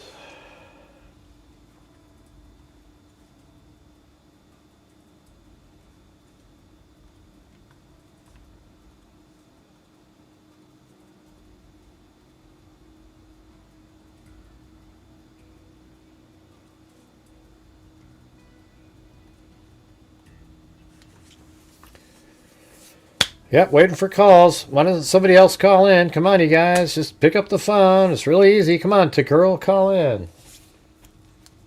It's a phone number. It's just like talking on your phone. There's nothing special about it.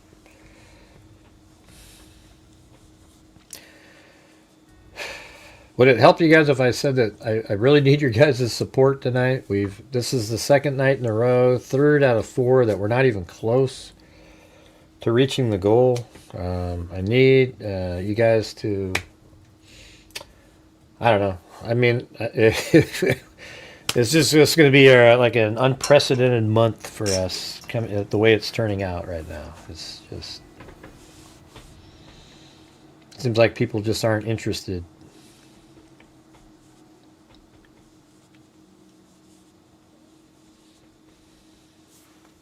We could use, if we got another challenge going, we'd be at 66%.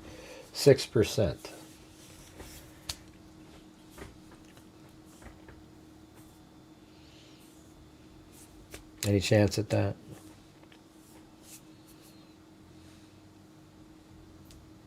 What do you mean you've gone back and forth with 1 or more people? What does that mean? Oh, you mean 1 or 2? Yeah. Yeah, I mean, to me it seems like it's not unlikely or anything that that there's a second person. I don't think it's more likely or not. Like, people like to argue, oh, it's more likely that there's more. No, it isn't. Doesn't matter what you say, it isn't more likely. All right? I can say that you could make an argument that it's as likely, and you might lean in that direction, but that's it. You know, it doesn't matter what you say. There's always a counter to it. Now, if we knew if that is a walkie-talkie, and we know that that's a walkie-talkie, then I think it's very likely. It becomes much more likely that there was another person, because there would be no reason to have that. Hey, thanks to girl. All right. You guys can pretend that was a challenge.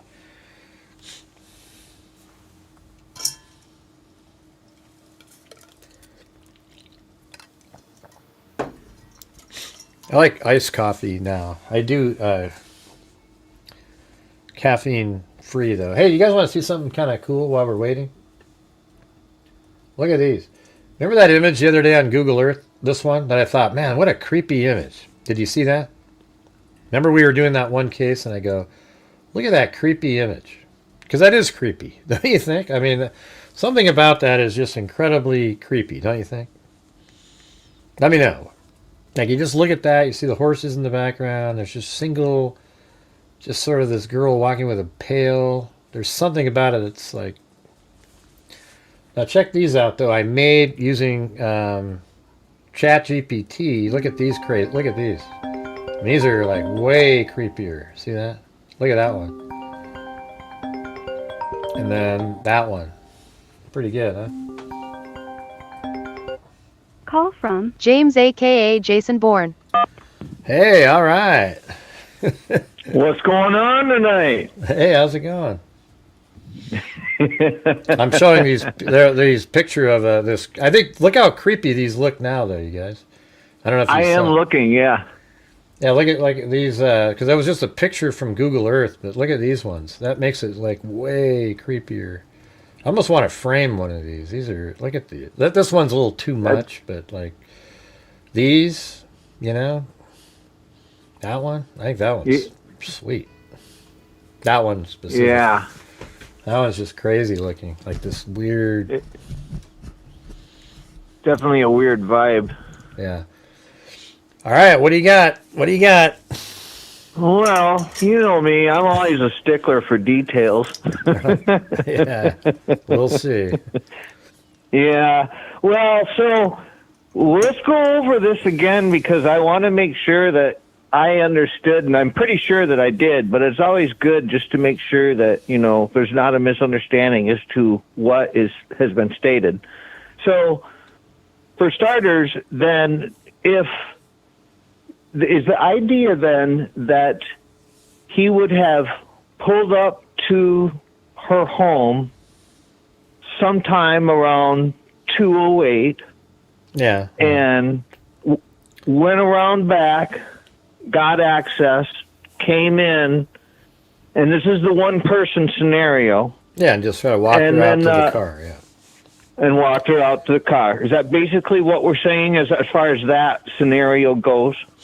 Yeah, you just kind of stealthily go into the back and prop open I mean, I guess the whole thing about the propped open gates, I mean, I guess we don't know if that's fact. We've heard these things. I think the door was propped open in the back for sure, probably just for easy escape, But like he goes in, gets her, and then walks her out. Yeah. All right. I mean, it's all something that somebody can do you have a gun on somebody, and you like the Delphi case, you have 2 girls that did whatever the guy had said just by having a gun on them. I understand. But so going over the details then, so if he went there and he pulled the camera off, like we were talking about before, yeah, and then he left and he came back because the coast was clear, and hypothetically then, if he drove the vehicle up, like we're talking about, and went about to pull his mission.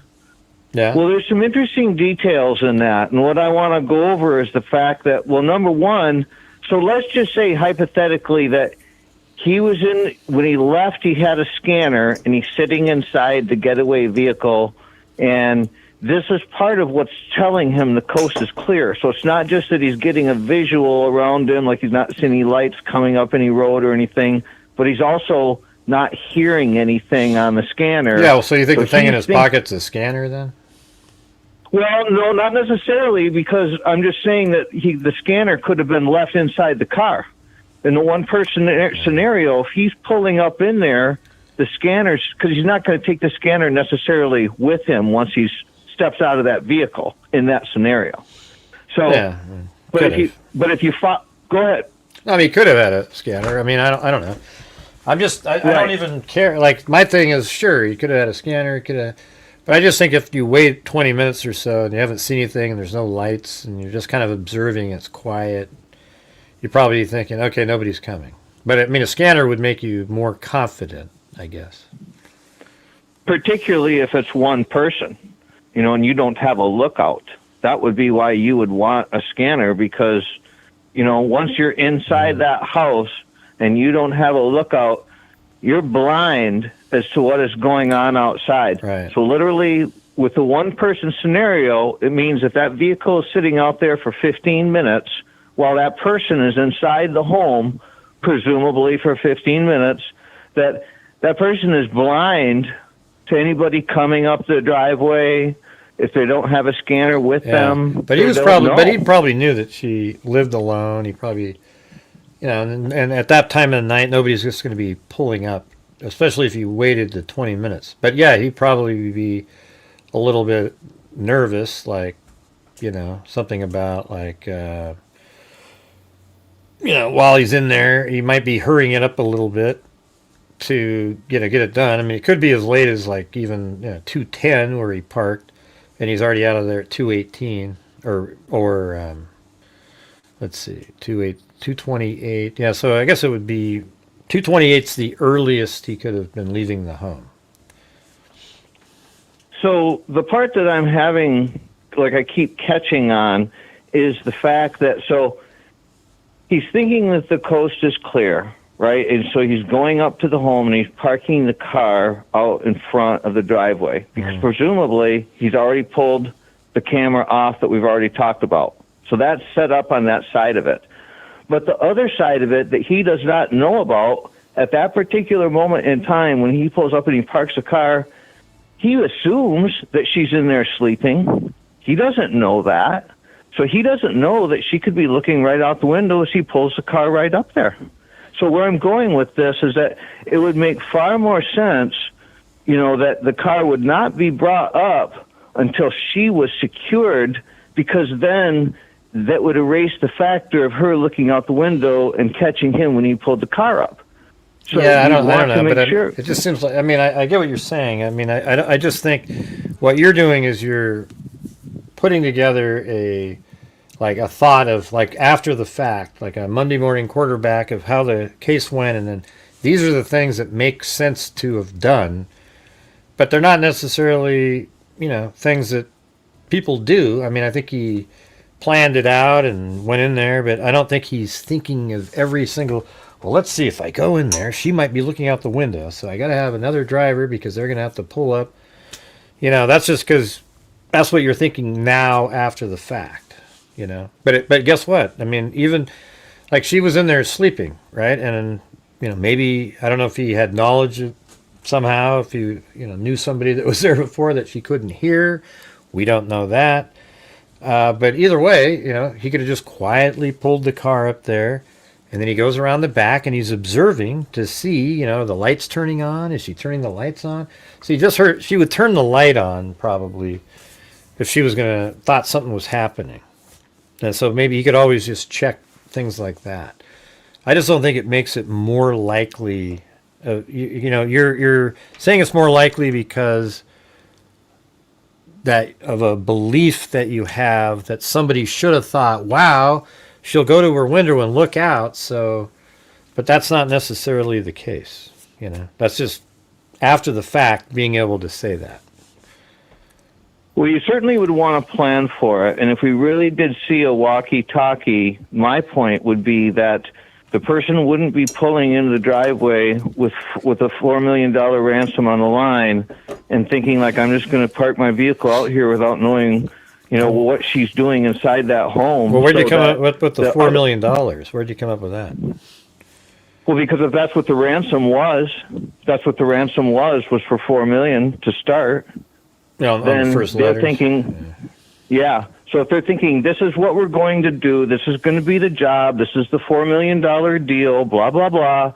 So I'm just saying that if there's that writing on the line, I mean, I could go a different scenario, and I'm glad to go down another line, but before I go there, I just want to say that if for example, that he wanted to avoid the pull-in scenario where she would be looking out the window and possibly see him, because he doesn't know if he's going in blind, like if he's parking the vehicle out there and he circles around the back and he goes to go in through the door, like we've said, he doesn't know how long he's going to be at that back door and if it's locked or if he's going to have to, like, take time to get through it. He doesn't know what kind of obstacles he's going to encounter.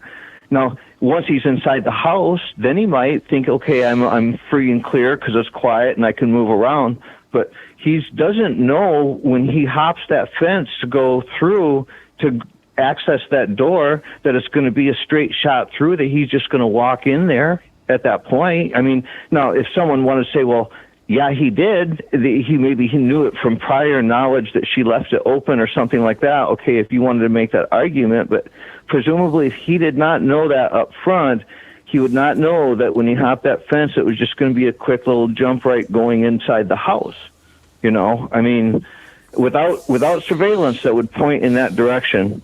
So where I'm going with that is that if you really didn't know these things and you had to go in blind, then you would not want the vehicle sitting out there for an umpteen period of time, because when you parked it and you thought, okay, I'm going to circle around the back now, well, that would be presuming that you thought you could just go right in.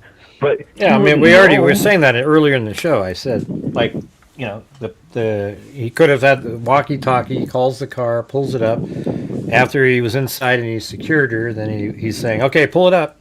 We already went through that whole thing earlier. Right, and that was the second, you know, that's why I was kind of going with that, is that it would make more sense that if you had the other person there, that, and especially with the walkie-talkie, which to me is like the clue that there was somebody else. It certainly does look like a walkie-talkie when you zero in on it, you know. But I'm just saying that that would be more efficient, because in the scenario where he goes in blind, like even if he had the scanner and he pulled up there and the scanner's in the getaway vehicle and he said, okay, I haven't heard anything, I haven't seen anything, I'm going in. Well, he goes in, he doesn't know then what's going on outside. At that whole time, that's 15 minutes inside at least, and that's presuming that when he got in the backyard, that he got inside the house quickly. Yeah, I just don't know what he's doing in there. 15 minutes is a ton of time, so I'm just not really sure. I mean, I wonder if he spent more time. I mean, it's still like if it is true that he propped open the gate and the back door, that's just sort of a weird. It's hard to. I mean, I understand, like, oh, let's prop it open to get the hell out of here quick. That's a lot of time just to do that, to get the pot and then, open up a door, you knew the door was open, then you take another pot and you prop open the gate. And then, but why the gate though? Like, why not just jump over and, because if you're opening the gate, that means you're kind of thinking about running around to the front of the house again. It just seems, I don't know, I wish we knew like the reality for certain. We've heard people say that was something, but we don't know. Well, I think you covered that scenario too before, that you could have just propped it open so that if anybody showed up out the front, and particularly like you could run, and then this would be the scenario if you were going in blind. If you didn't have a backup, if you didn't have a lookout, you would want that door open, because what about if some cop whipped up in that driveway really fast? Right. That was the original. Like, that's why, like, the single person, it works for that one a little bit. Mm-hmm. Like, for me, it could be either one. But I mean, if that is a walkie-talkie, then what would you be using it for other than to let somebody know? Right. That you're like, hey, we're ready to go. Boom, pull it up. Boom, and then that person can even help too. A little bit. But, the one thing that's interesting, too, and I was just thinking about it, is that, so if you were going to do this yourself and, you were going to go with $4 million and whatever, it would be really risky in the sense that, only from a sense that you'd think the mindset would be like, okay, I'm going to go in here, and I know that for a while, I'm going to be blind, basically, to what's going on outside, and so for the personality that would want to entertain that, to think like, okay, I'm going to go and do this, that would be kind of somebody that I would think might not have like all their screws there, and like, so how Tim was talking last night about, the kind of psycho person who's doing this for the gratification of, for whatever reason, I was talking about that. It was the, that's when you said in the chat, you said, nut job theory. Yeah, it was like, because the thing is, it could just be a crazy, the one theory that wraps everything up without any, like, all the things that are sort of bug you is that one. You have a guy that goes in there, he's like an arsonist who is a killer, and he's only going to kill somebody that's really famous because he wants to watch because if it was somebody else, it wouldn't be a big story. It wouldn't make TMZ wouldn't publish. Nobody'd do anything. So you take the mother of somebody really famous, you abduct her, you kill her. There was never a ransom or anything like that. But then he sends in the ransom notes to make it look like it's a ransom, and then he sends it to TMZ because he wants it to be out there like the burning fire for the arsonist. And then you hear he's got all this news coverage, and every day he opens the paper and he's still all these different things. Every day you can just read more articles, and it's just really exciting for them, and that's it. Like that kind of makes sense. There was no body to ever proof of life. She was never going to live anyways. He kept her alive to make it easy to get her out of the home by himself. And then later he gets her somewhere, he can kill her, and he doesn't have to carry somebody. Like 100, I don't know what she weighs, like 145 or something. It'd be hard to carry that, a person like that, out of the home quickly. So the nut job theory is interesting because it does answer everything. It does. It ties everything together. But the one thing that's interesting about it is so let's say that you're this nut job, and you want the family to suffer, and you like seeing them suffer, and you like seeing all the publicity on TV, and you want to generate the publicity that, apparently it sounds like those two notes were very detailed, and like, they had information in there. That's why it makes sense even for the nut job theory, because they were there. They saw it all. Right. I mean, they're there. They saw everything. So they put it in the notes, because they want to make sure that they know that they are the person but they were never going to provide like proof of life because she wasn't alive anymore. Yeah. Man, that one eats at me, but I don't have a good rebuttal for that one. It's almost like one of those things that have to come in and come in and stick as one of the options, you know? Yeah, I think it is. I think it's, weirdly, it's the only option that totally makes sense all the way through. You know, there's nothing about the nut job option that you go, yeah, but you see, no, there's nothing. It's the one thing, there is one thing about it, and I'm not saying, like, I'm just giving some examples. Like, I know that people like the Unabomber, who was basically a nut job, but he was also very, very intelligent, and he evaded people for a long, long time.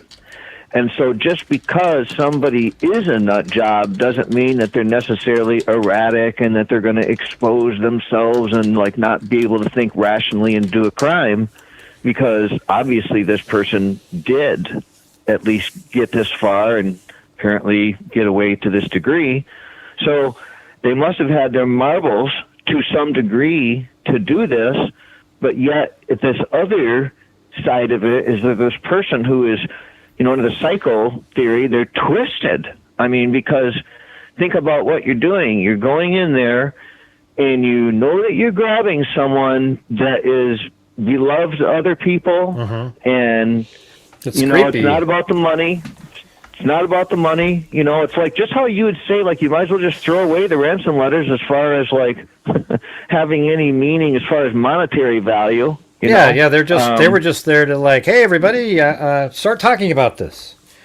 Like that, and just sort of throwing, and maybe even a slight little throwing him off of what the real reason was. But what's weird is even the nut job theory matches how his demeanor is at the front. He doesn't give a shit about anything. I mean, honestly, don't you think? He just he's just wander, kind of just, he knows what he's going to be doing. Like it all, he's got it. He's confident about what he's going to be doing. And he's just sort of, just taking his time, grabbing a bush to pull the plant, the camera off. I mean, I think it's sort of interesting, that theory. And didn't someone bring it up in the chat tonight about his level of comfortability? Yeah, but that's what that's the same. We've talked about that. That's what I'm saying. Yeah. He looks like he knew what he was doing. He didn't look like he was panicking or anything. He was just like, he knew this. I'm going to remove the camera. It's easy to remove that camera. Then he gets there and he goes, well, you know what? Maybe I don't want to rip these gloves. I was just going to pull it off with these gloves, but hey, let me see if there's a little plant here. Okay, that worked. I mean, doesn't that just seem like, that doesn't even seem stupid or anything?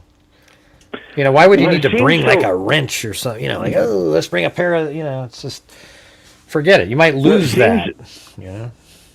What seems so nut job to me, this is what just seems so nut job to me, is that, so even if you had cased the place before and you thought to yourself, okay, I pretty much know, so I'm going to go up there now and remove this camera, that if you were walking up there to do that, you would think the normal person, not knowing for sure, I mean, you could think like, okay, I did all my homework. She's supposed to be in bed sleeping, I did all my homework, but you don't know that for sure. So you walk up to that camera, and under the normal person, if they didn't know that what was going on inside that house at that time, the normal person, I think, would be scared out of their pants, because they'd be like, man, this is a very risky scenario here, because this person could, come out with a gun. They could call the police. I mean, it's very touch and go at that moment, because you're putting your foot on somebody's property and you don't know what's going on in that house. Yeah, he was never hustling. And like in this whole video here, he's not like frantically trying to do anything.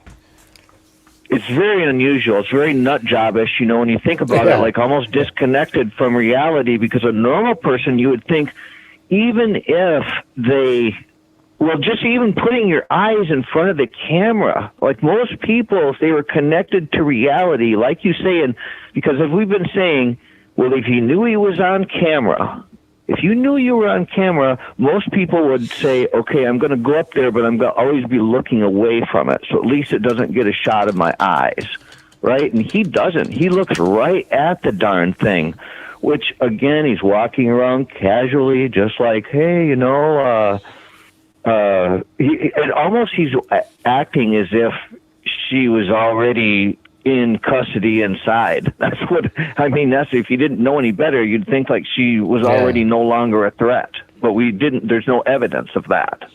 Yeah, and that camera was disconnected at one. I mean, you know, I think it mean the 212 is when they were entering. But I guess you could say, I agree. Like if we went 147, I mean, it's technically possible that they were already even in the house, like the person, you know, like let's just throw it out here as a possibility. You know, like 130 to support like what you were just saying, just for the hell of it. Let's try it. At 130, he goes inside the home, and he's already got her. Yeah, I guess, but then you got the 228 with the See, that sort of like the 228. Disconnecting of the, well, I mean, I guess if you were in the house with her, so let's say you're in the house for, I don't believe what I'm saying here, I'm just saying this as a, like you get in there early and she's already subdued, like you said at this point, so he's out there and he's removing this because now they're ready to go, but then they spend another, because we know that this camera was disconnected at 147, so this has to be 147 or before. So he removes that, and then you go into the house, and you know who knows what they were doing in there for 45 minutes or so, and then, but they've already got her under control. The camera is now just being casually removed.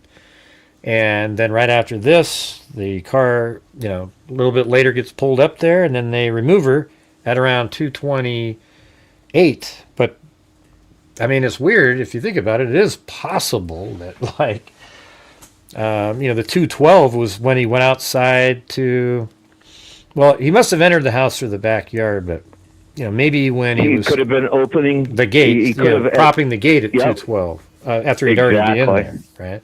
Yes, and he could have went in through Nancy's slider and not been picked off by any of the cameras. So then nothing would have been indicating. I mean, because that's what gives us the clue that he was there at 212 is because the camera gets tripped in the backyard. Yeah, so, that's what make. I have thought before, like, is that 212? Was it the tripping of the camera as he's opening a gate, or? But it's just sort of. Like, you would think that there'd be something else, but so he may like. But then the thing is, you think, okay, let's say he does go through her slider and goes into her room.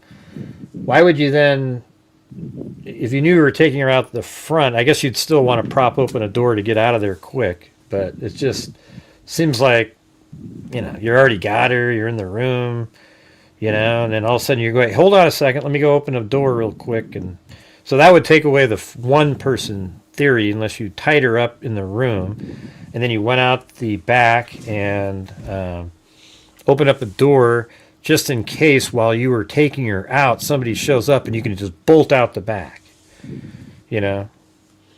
See, it adds so much complexity to it, you know, when you do it that way. But.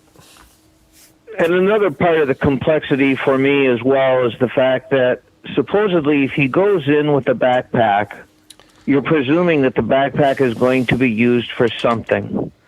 So if we were to go with a one-man scenario, and let's say, for example, that he was thinking, like I would think a normal criminal was going to be if they were going to do something for $4 million, or even just try to get away with, you know, a crazy man abduction, that he's not going to want to pull up in the driveway before knowing what's going on inside the house. So the smarter route would be to leave the car parked in the distance, go up to the house, go inside, secure Nancy with what he has in his backpack, which is why he maybe had the backpack. So maybe it's a tarp, like a bodysuit or whatever, to keep her from moving around, but not to hurt her because, you know, she's precious cargo or whatever. But So now, though, that she's immobilized and he feels confident, now he can leave the house and go and get the car. Maybe that's 212.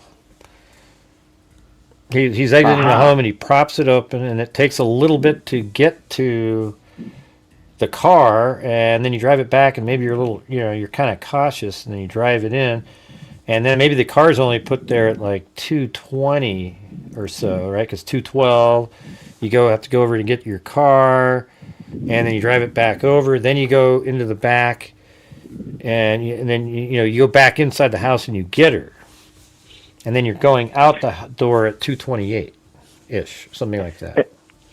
And under that scenario, I think, you're not sitting out, you're not having your car sitting outside in front of a house, and you're entering that house blindly, not knowing what you're going to encounter on the inside.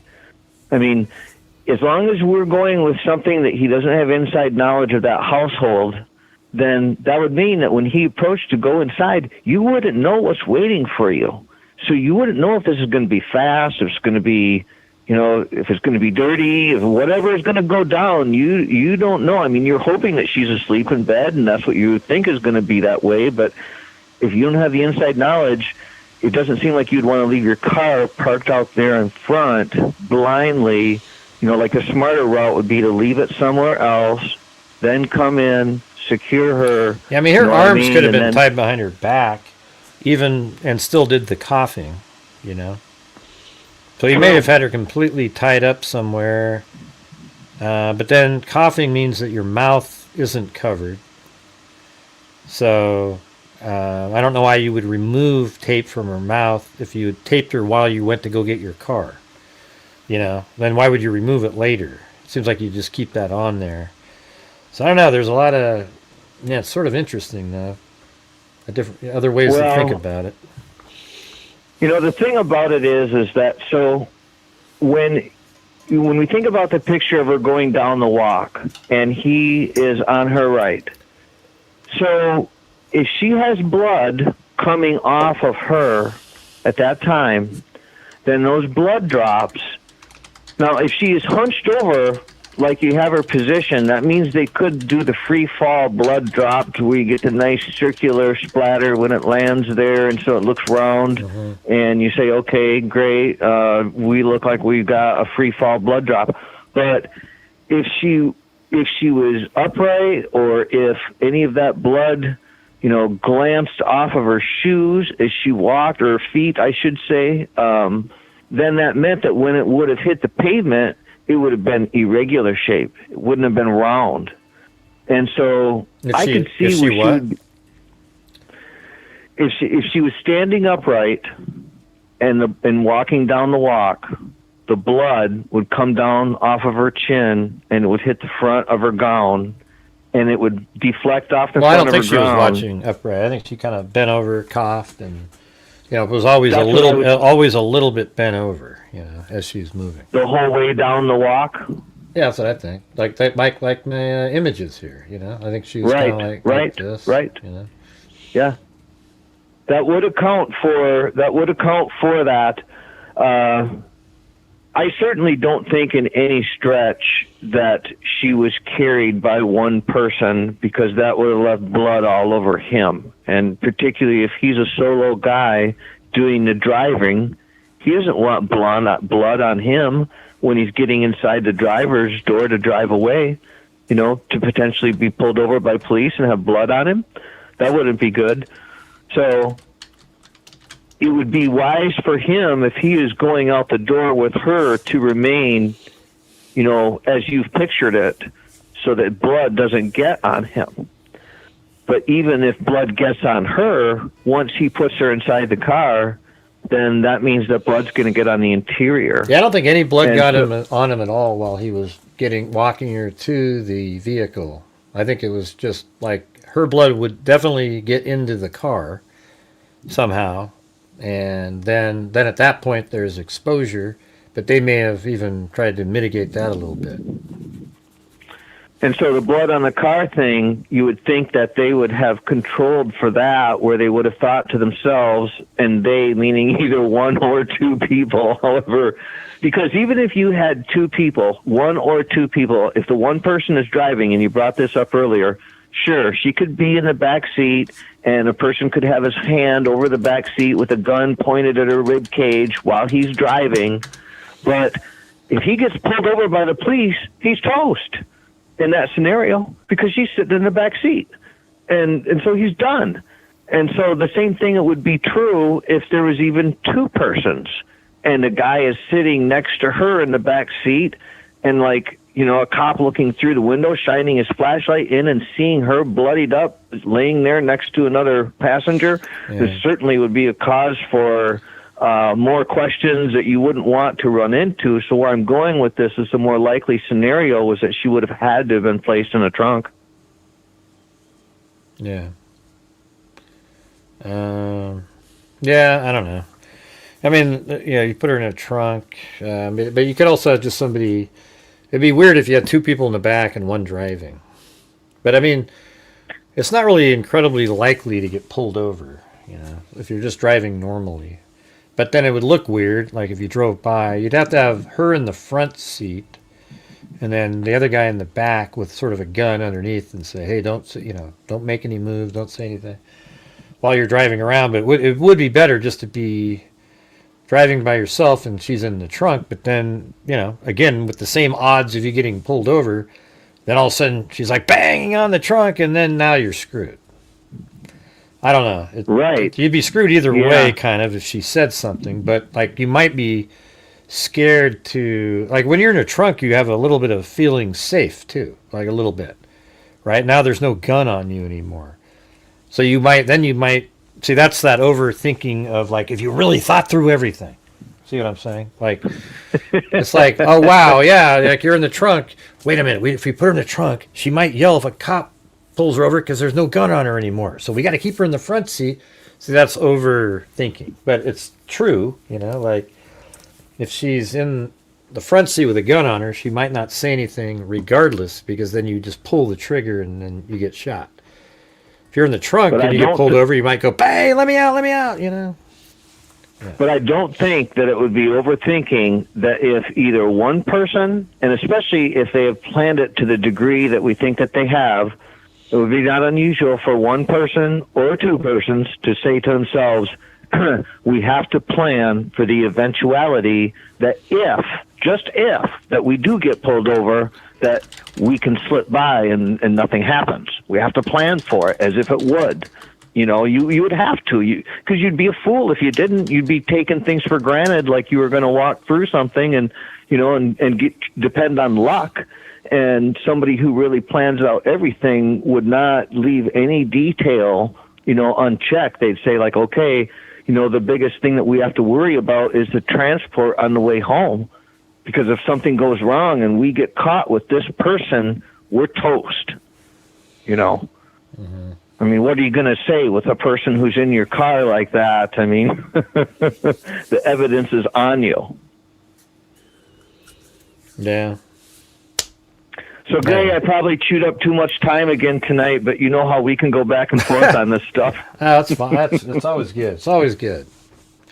Thanks for calling. Hopefully, I wanted to give a shout out to the chat and say, hey, you know, Gray has been working really hard, and for everybody here that's been supporting him and you know, listening to him, I just want to say thank you. I know he works hard on putting this stuff together, and he does it for not only the support of this channel, but for the victims of crimes. And so this is a big deal, you know, and he puts a lot of work into this. And so all the support that you guys give, you know, is something I really appreciate. When I come into this chat and I look at the level of support in here, it makes me glad to attend every night and watch this show. So I just want to put that out there and say what a great job you're doing, Gray. Well, thank you. That was nice to say. Yeah. Yeah. All right. Well, thanks for calling in. I appreciate your thoughts. Yeah, and I'm still not settled on the 1-2 and the psycho nut job thing, but yeah, we're making progress, I think, anyway. Yeah, no. You know, who knows, man? Who knows? One of these days we'll know the answer. You. All right, we'll see you later. Talk to you soon. All right, bye. All right, speaking of that, if you guys could please help support the channel tonight, I would really appreciate it. This will be third night out of 4 that we haven't even come close to the goal. And, and then the night we did reach the goal, that's the night I donated the $500. So we're still negative in those 4 days. So if you guys have the ability to support the channel, that would be fantastic.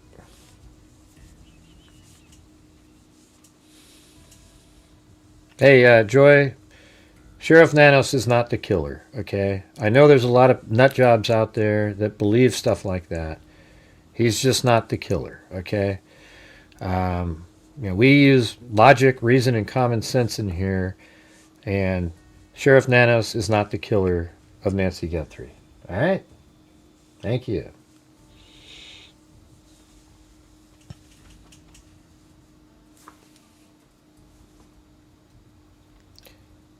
So, hey, Bengal, are you going to call in or what? Yeah, she wasn't joking above. I've seen her make comments like that before. She can say whatever the hell she wants. It's just not accurate.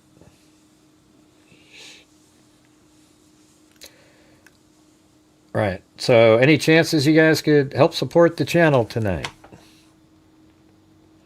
We are trying to reach the goal. This is the amount that we've donated in the last 6.5 years.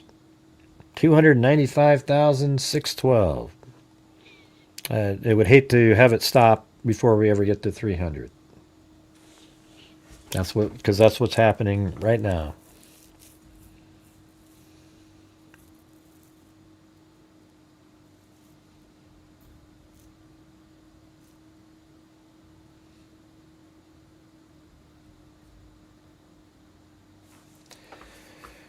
Oh boy. Yeah, I gave you the link earlier, Bengal. It's up above. I gave it to you a long time ago.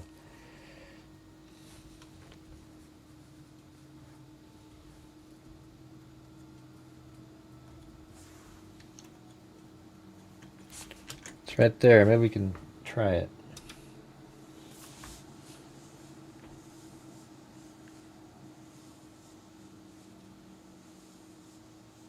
Yeah, maybe, Karen. We're just trying to reach the goal.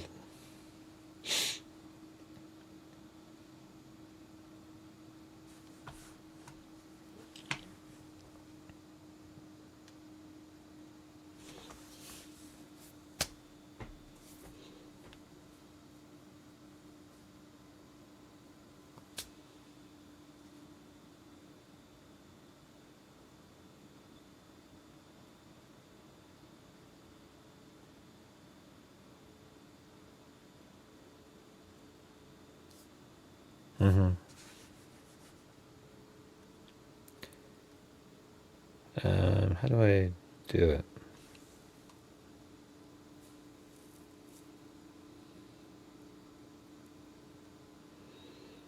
And even if I go like this and then... All right, you there? I hope so. Can you guys you can hear me? Yeah, can you guys hear him? You might be able to hear him.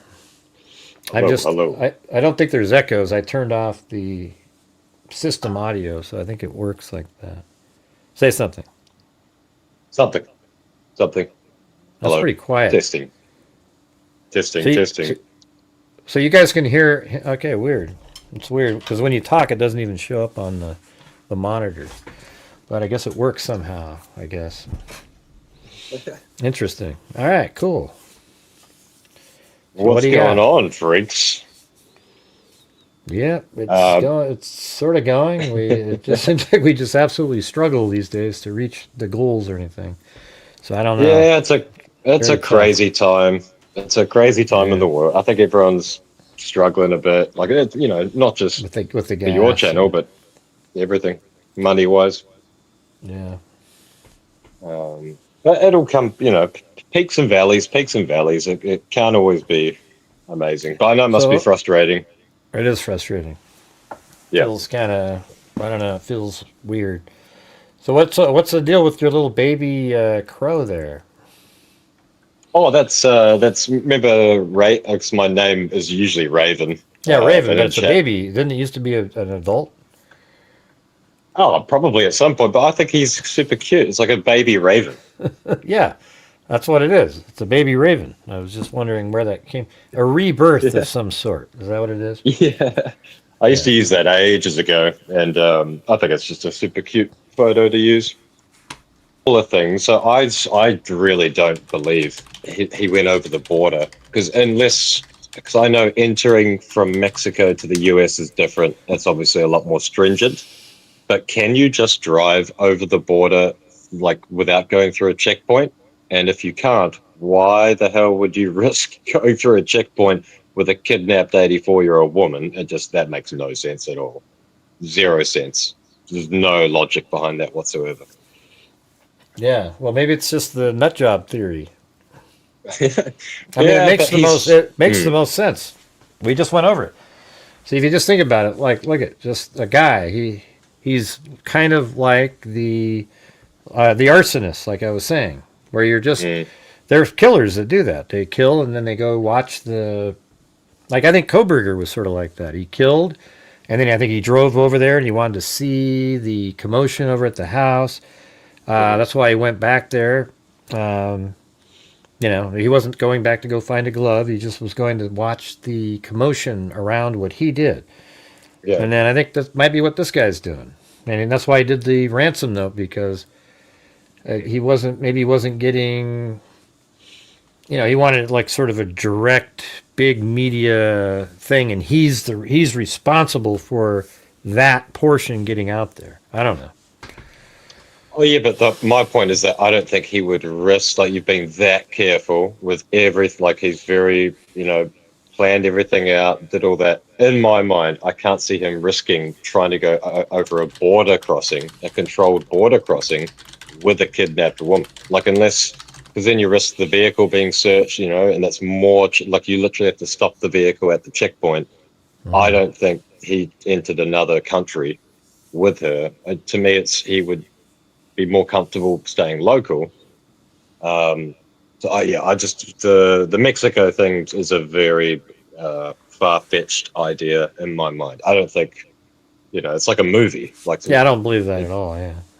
Yeah, so I don't think when people say, "Oh, he went to Mexico," there's no logic behind that, because there's so much risk. You do all that work to be so careful, and the balaclava and blah blah blah blah blah. I don't think he went to Mexico at all. Like 0.0% chance. But I might be wrong. Yeah.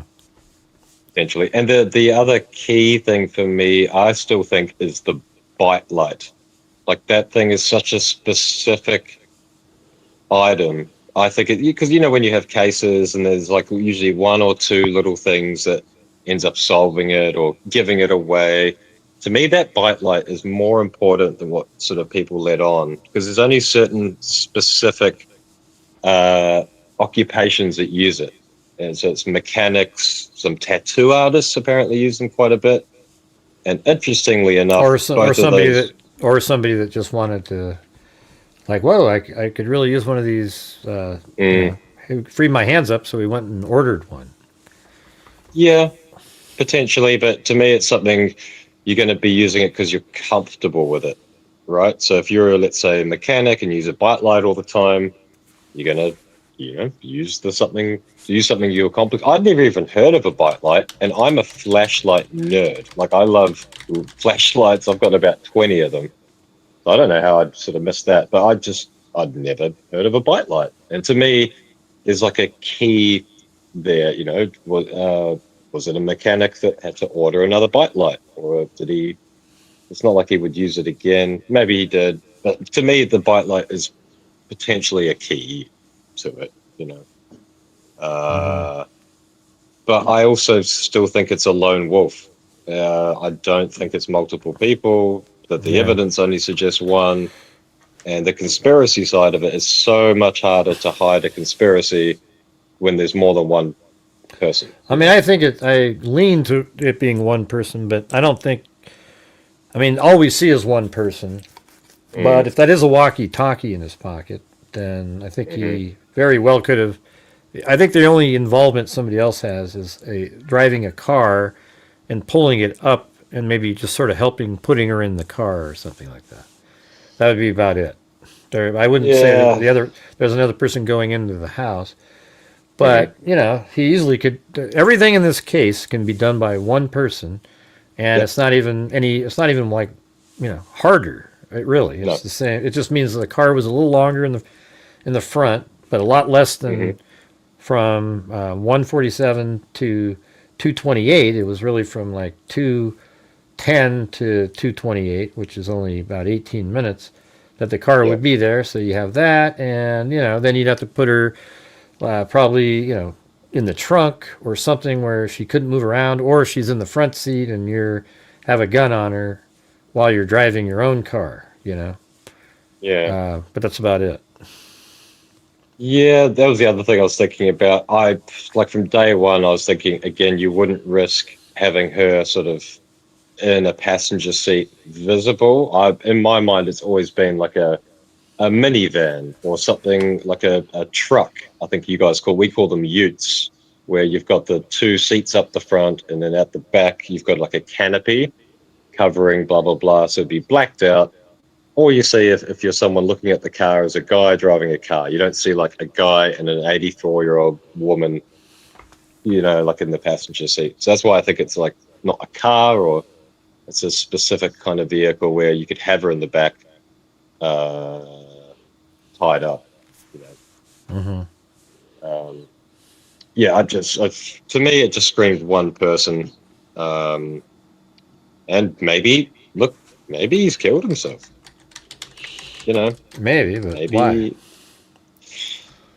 don't know. Like, yeah, that's just a passing thought I had before. That's completely based on nothing, so it's kind of useless. But what are we, day 100 now? So over 3 months, and we're sort of getting to that point now where it's becoming kind of worrying. If that DNA doesn't come through, then it's either going to have to be dumb luck for it to be solved, or it might just be another John Bonet, Maddie McCann, where it becomes, unfortunately, you know, never gets solved. Hopefully not, but he just might be one of the luckiest people of all time. Like, just dumb luck. Maybe he wanted to be caught, you know, and he was waiting to be caught. Never happened. But I don't know. It's just so. I don't agree with people saying he looks bumbling and they use the plant thing. I agree that it's very much, you can see when he picks up the plant, he makes the loop to take the camera off. And if he was that prepared, he most likely had a camera. He most likely bought that camera himself, a Nest camera, so he could practice at home. You know, he stored it at his house and how easy is it to take these on and off? And that's how he kind of knew, well, all I have to do is just get it in behind, done. Yeah. Yeah, I don't know. It's really, like I'd love to see, I think they should publish the ransom letters at this point. I think that would add a shitload of interest, and I think somebody might be able to get something out of it. I agree. I think those would be something, because if other people can see him, why can't we see him? Like, why, you know, TMZ's read it, the news has read it. What difference does it make? You know? Yeah. And so I think releasing the ransom letters would be huge, so that we can see why law enforcement, or maybe we could even debunk and say, well, look, that information was already out at this time and that time, etc. Well, and certain language patterns, like I love language and how people speak. My job is phone sales, outbound. Like, people have certain ways of speaking. They're using certain words in certain ways, certain cadences. And if you released it in a certain way, if you released it, someone might say, oh, yeah, that's Jimmy. He always says that. Or, you know, Clark always speaks like that. So potentially that is a good idea. Yeah. Release more information. And thanks, Lisa Belson, for the 10 gifted memberships. Very cool. Oh, amazing. That's awesome. Yeah, let's see. Yeah, I mean, I think they should release that, and then if they have any surveillance at all of any kind of motion of vehicles, they should show that too. I mean, they need to really, at this point, unless they're really onto something and they're just not telling us. That's still an absolute possibility. Yep. It is. But, and he always says, yeah, we're getting close. The funny thing is when the sheriff, they said, hey, are you making any progress? Yeah, we're making progress. Are you getting closer? Yeah, we're getting closer every day. Well, that is true, right? Every day you're closer because let's say you answer the case in 3 years. All right. Well, the next day is 2 years and 355 days or whatever. And so now you're 1 day closer than you were. So it's the next day, right? So you just don't know what the day will be, but every single day you are closer. So it's technically true. People don't ask the right questions, That's the best kind of true correctness is technically. And here's something that I thought, when people kind of complain, oh, the Cajun Navy and why don't they let them? It's crazy. He's so blah, blah, blah. It kind of leans more into the fact that they do have something because they don't want to waste the resources of such an amazing organization because they frickin' already know something where having them out there searching isn't going to do anything, right? Like they kind of know. Like, why wouldn't you just say, oh, yeah, man, that's amazing. Like, come in and do it. Because without giving away too much, you don't want to waste their resources when you know it's just useless, just to placate people and have them searching for no reason. You know what I mean? Yeah. That's how I think about that part of it. Like, it doesn't make any sense that he wouldn't want them out because it's just free publicity at that point. But he probably doesn't want to waste their because then someone else missing doesn't get those resources when they very much know that they do have something. Yeah, there's just something seems off. Like we're not getting any. We're not getting any sort of. There's no press conferences. There's no. There's just nothing. I mean, if you did a press conference, so what is he going to say? See, that's why sometimes I think it's almost like they were onto something a long time ago, or he was so bad that he just didn't want to put himself in front of people anymore. But I mean, what if there is something like that? They have this angle, and they're almost certain, like even a DNA sample, that they are almost certain that it is the person. Hey, look at that, you guys. Lisa Belson's doing a 5 for 5 challenge in there. So if 5 of you gift 1 membership or so, then she'll donate another 5. Can we try to get that done or what? Absolutely amazing. That would be just cool. 5. That would, yeah. So she'll donate 5 if 5 other people just do 1. Yeah, that's awesome. So, yeah, she just did 10 a second ago. So get the support up so Gray can keep doing those awesome new thumbnails. And they do, man. Like, you tricked me. I was like, man, that looks like a good video. I was like, oh, it's Gray. Oh my god, like that it threw me off. I was like, I haven't seen more views from him though. That's the thing. No. But, like, you just got to, what YouTube's like. It games creators just as much as it games us. Unfortunately, it probably games you guys more. And eventually you're going to get something that works. You just got to keep going with it. But they look amazing, bro. Like, absolutely amazing. Well, thanks. I'm using. Is that you doing them yourself? Well, no, I use like ChatGPT, and but I provide images. I'll even do my own rough draft, and I go, can you stylize this a little bit better and come up with something, Yeah, no, they really stand out, and that's what you got to play the game. So ChatGPT is getting a lot better. They just I guess their graphics, whatever module, they got better at it. Man, we are so screwed. AI. They're calling it the white, the Industrial Revolution was the death of a lot of blue collar workers. The AI is going to be the death of a lot of white collar workers. The office apocalypse, they're calling it. Interesting, but oh well. Yeah, man, it's just still a very interesting case, but I think it's even, why Savannah maybe went back to work because she knows that they do have something, and they've just got to wait. I don't know what they're waiting for. Yeah, and then they sort of like a couple times she's like left the set, you know. So you sort of wonder, man, are they onto something? Like, hey, we think we, you know, and they're saying something, and then she runs back. I just think there's something else happening that we're just not aware of.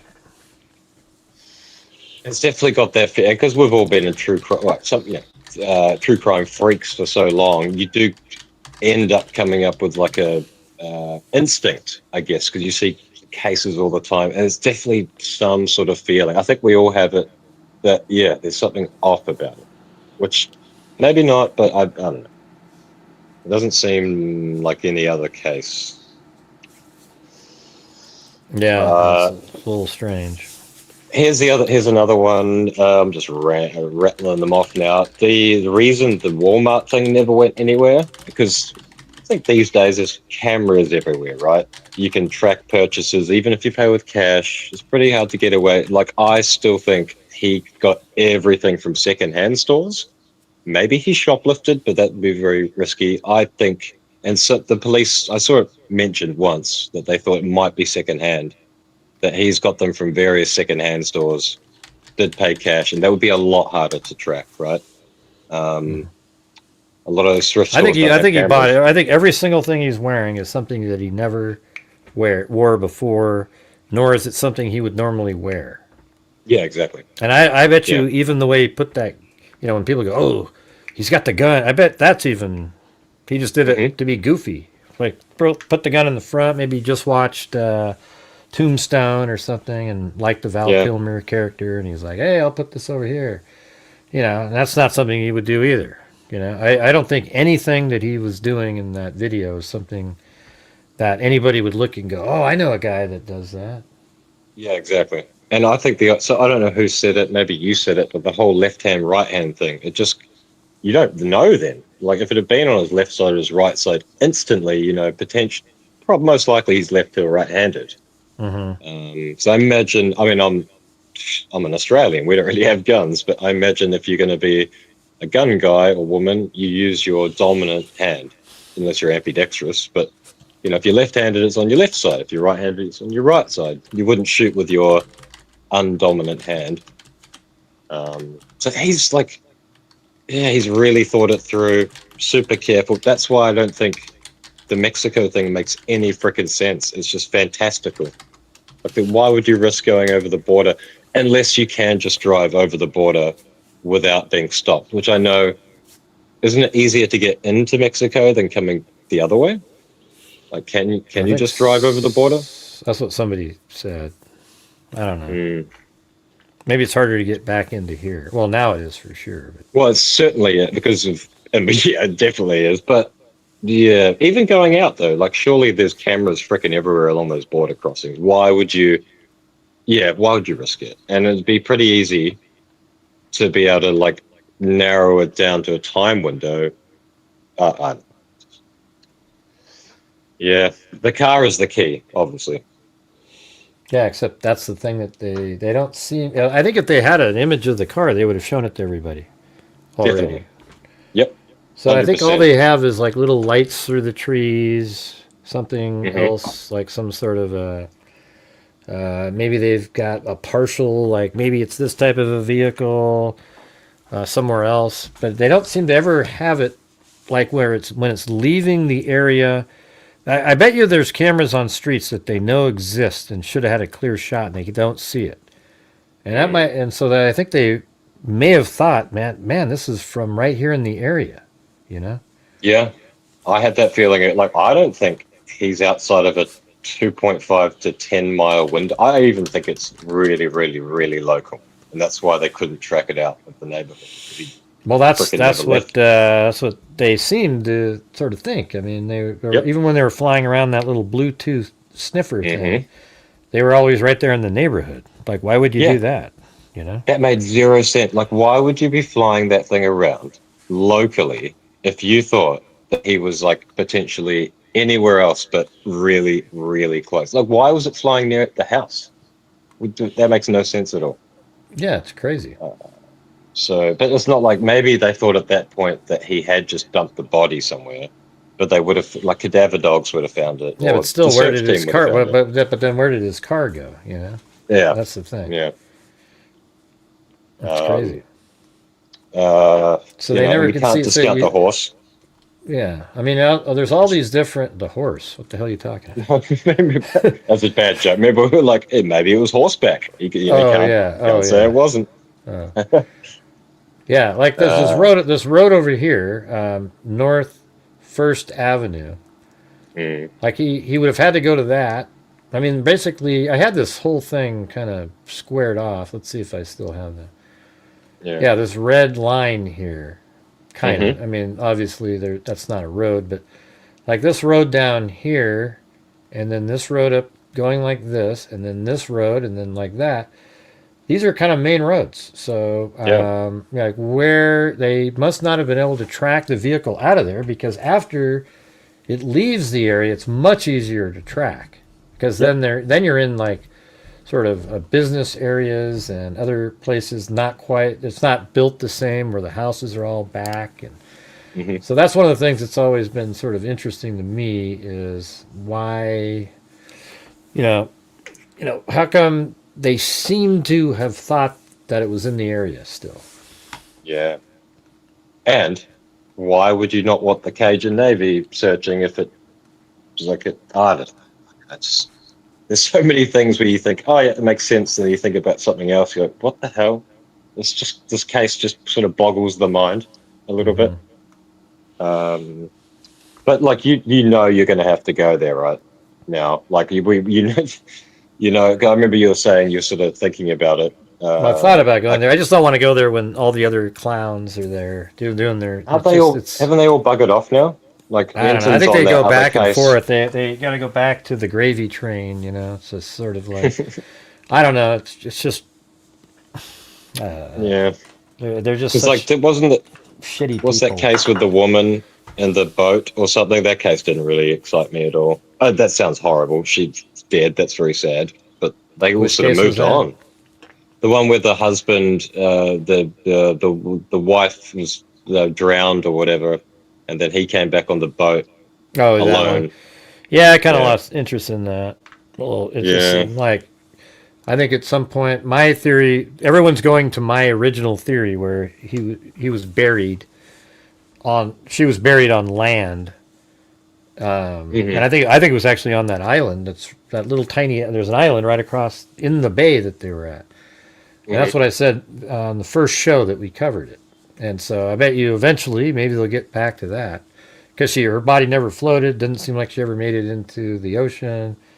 Right. And so I think he buried her or placed her deep into the I don't know. I could pull it up really fast. I have it right here. Let's see. I honestly don't know all about that case. I just sort of dipped a little bit on true crime, but that case just seemed bad. Like, okay. Yeah, like I hear there's like a dinghy. It's right over there. I think he put her on this island somewhere. Look at how dense this thing is. I mean, you just take a dinghy over there, maybe even like right along this beach, put her like out in there somewhere. Nobody's gonna find her. And then he goes back out and goes, oh, I just been drifting for hours and hours, and it just doesn't make sense. But I think he's over on this island right there. So the case that sort of was more interesting to me is when you were doing the one in the UK. Was it the Brazilian woman? That case is insane. Oh yeah, that's still going. I keep looking it up. I think I searched it about 2 weeks ago, and it was still where it was last time we looked at it. So I think, I haven't seen anything. But that case is creepy, man. Like with all the images of her sort of wandering around the wilderness, and then the boat thing, like getting a boat, and then she made it somehow, and I don't know. Crazy. Yeah. Well, I can go. Maybe there's this one that's sort of interesting. We can take a look at right now if you guys want. But I'll have to do it by myself, without, if that's okay. That stuff, it's better for you to look at it off, because people to expect. Well, no, you to I'll come do up it on with- here. I'm on here. I'll just have to show it on the screen and stuff. But you could just be. Okay. But I was looking at it earlier. I didn't really quite. There's like a 18-minute video. It's some body they found at Lake Havasu. I only know of Lake Havasu in Arizona because of Jodi Arias. That was one of her places to visit. You know, Jodi Arias. I still would. I still say. Oh, jeez, you're crazy. I mean, I want to be supervised. I wouldn't want to be alone with her too long, but jeez. No way. Yeah. There's something. Maybe I've been in true crime too long. I kind of like. I can see why. Those crazy women who like love serial killers. I can kind of see a little bit of it. Yeah. She kind of reminds me of Corey Richins. She's got those blank eyes. But, yeah. All right. Well, hey, it's good to have you back in here. No, definitely. And just before I leave, I emailed you about because I'm actually going to freaking talk the talk, walk the walk. Like I said, I went to, I had to take Chili, my cat, to a cat cardiologist last week, and I had to kill 6 hours. So I went for I don't have a car, so I found this random park to go bushwalking in, and I sent you those images. There's a missing woman in the area from Underwood who basically went missing. It's been missing 6 months. Everyone's sort of given up. So I'm going to start catching a train every 2 weeks, and I'm going to try and get, actually go start bushwalking, and I've got a few areas that I'm going to hit, and who knows, I'm going to start filming it, and I just want to talk the talk, rather than just sitting here and talking about true crime. I'm going to frickin' put the foot to the pavement and try and find it. So hopefully, in a month or two, I can share an actual proper true crime case of, something getting solved. Hopefully, maybe. Sweet. We'll never know. Yeah. But go out. I will keep you. Yeah, and thank you. Yeah, thank you, freaks, for supporting Gray. And you've got to say that he works freaking hard, and that it's not just true crime isn't just some bullshit hobby. It's actually helping people, and that there's people like Savannah that you wouldn't want to be in that position. And then if you're making conspiracy theories and blah blah blah, it's great fun, but maybe just have a little bit of class, and that you wouldn't want that happening to you if it was your mum or dad who was missing. So maybe just some people need to roll it back a bit, but also support Gray, because freaking he's the one out there doing it. That's right. It's live streaming's hard. It's a hard job. You got people who freaking tell you your shit, or doing this and doing that, and 99% of you couldn't even hold a candle to it. You wouldn't even last a week. So he's been doing it. I've been following Gray since I think 2017. He's in it for the long haul, and he reminds me of me, bit of a grumpy prick, but that's I'm a grumpy prick too. So that's no, but you're just you're like fucking. You don't want to. I don't suffer fools gladly, and I think there's a lot of problems in this world is because people are so thin-skinned, and that you just need to suck it up a bit. But you're amazing, Gray. Keep doing what you're doing, and then he supported me. I sort of reached out to him a bit, and he replied and stuff, and that stuff helps. So I appreciate it. Appreciate you letting me go MIA, and that's just how I am. I need to take a break from the Nancy thing, but you guys are amazing, and I will shut up now. Goodbye. All right, well, thanks for calling, man. Good luck out there. You too. Yeah. Well, he's already out of here. But yeah, you guys, help support the channel, like he was saying. Instead of having me rob Peter to pay Paul, it'd be great. We need about 8 more channel memberships to reach the goal tonight. Total, right? That would be great. To just randomly reach the goal. We need 8 more total, and then we'll have hit it. And that'll be without me being part of reaching the goal. So if you guys can do 8 total, that'll do it. Any chance at that?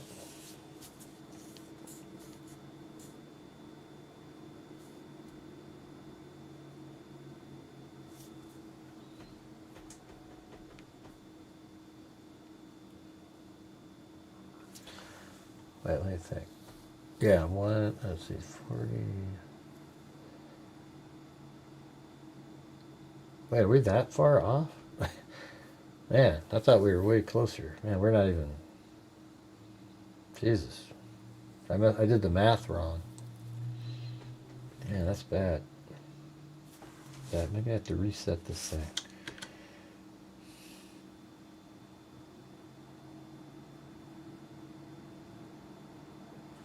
Yeah, no, we're only at, man, that sucks. I thought we are at 50, okay, so let's see, 20, oh yeah, that's right, okay, 20, 20, that's 40, and then 15, yeah, 65, 75, 85, 90, but I did 4 of those. Hey, thanks to girl. Hey, there's 5, and now we just need 3 more of those suckers. All right, you guys want to do this Lake Havasu thing? It's pretty interesting, actually. And then maybe we can try to find the precise location. I think I was making some good progress on it.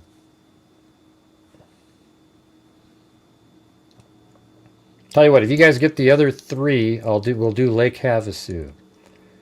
All right. I'll put it on the thing. Let's get the other 3. Oh, there we go. We did it. Lisa Belson and Tagirl. Thanks, Tagirl, for all your support tonight. Very kind of you. All right, so I'll be back in just a minute, and we'll do this. All right. Thank God, man. We made a goal. So I'll be back in just a second.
And thank you, Lisa Belson.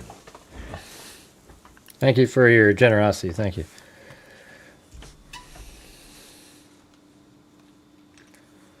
Okay, so here we go. This is kind of interesting. Let's see. So this is like a case from, oh wait, part 1, huh? How long is that? Is there a part 2?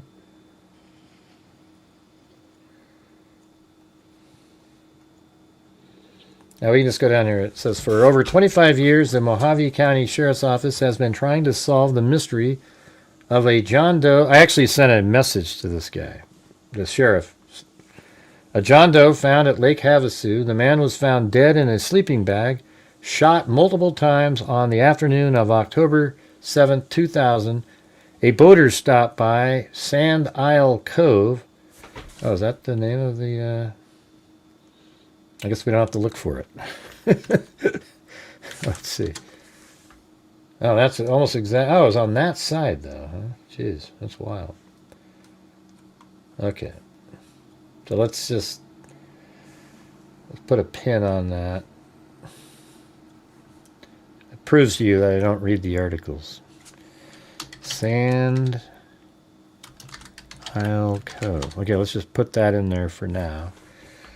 It's pretty weird little story here. Made the discovery and called the probably Maricopa County Sheriff's Office or Mojave County Sheriff. Inside the sleeping bag, the man was head first. So he was in the sleeping bag head first. So somebody put him in the bag, in the fetal position with a few specific belongings. There was so much of him that was just unique to him that I thought it would be a no-brainer that we would be able to identify him and then work backwards. And this article is from May 7th, just a few days ago, a week ago.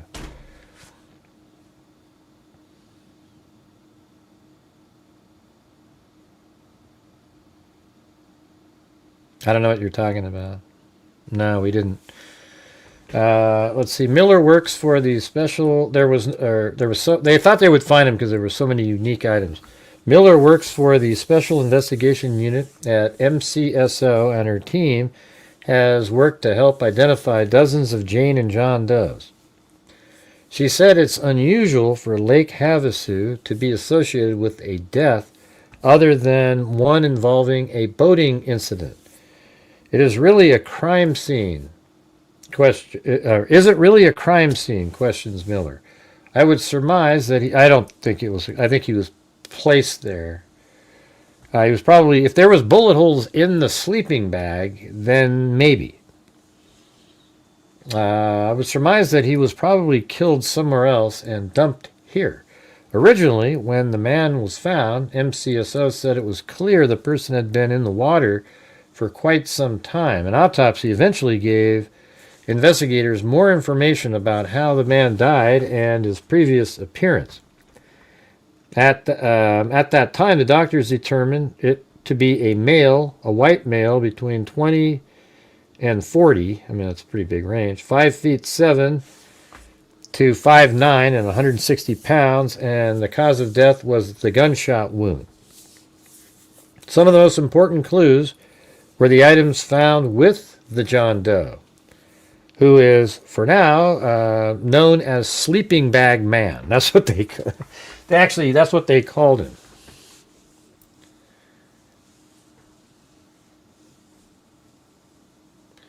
Hey, Slap, we don't do the all caps, okay? You can... Yeah, nobody knows what you're talking about, man.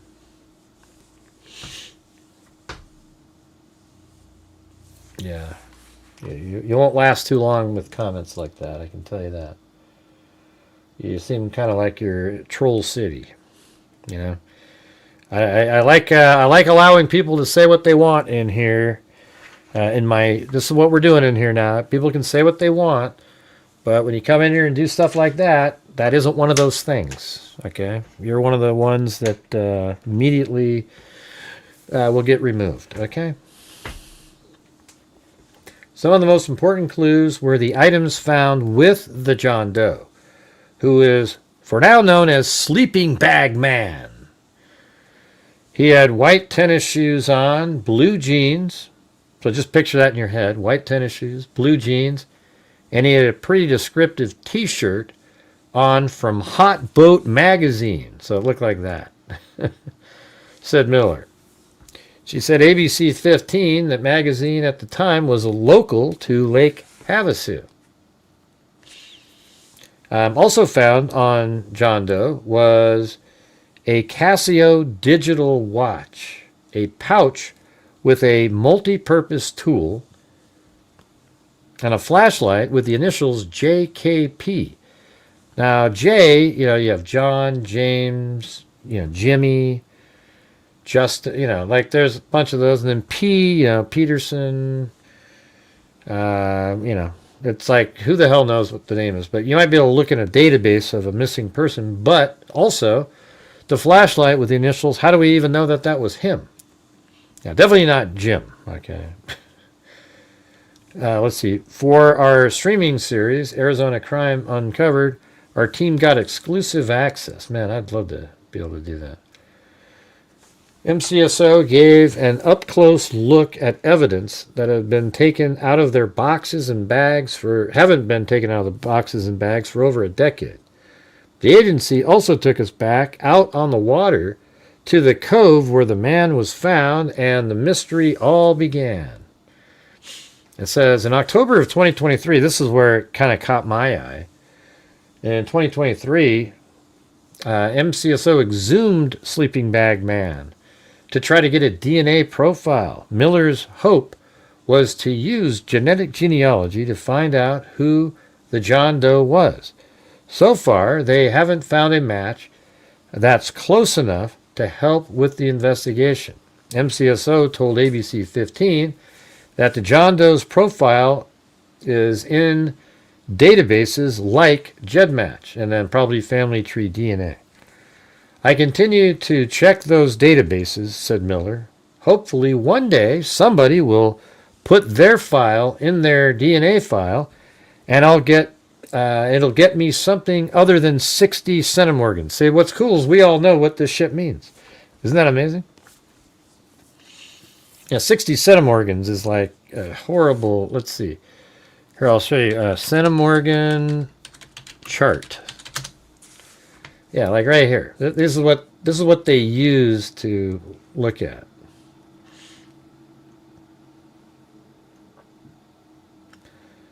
All right. Let me see if I can zoom in here. Okay, so when it's somebody really close to you, it's a higher centimorgan count.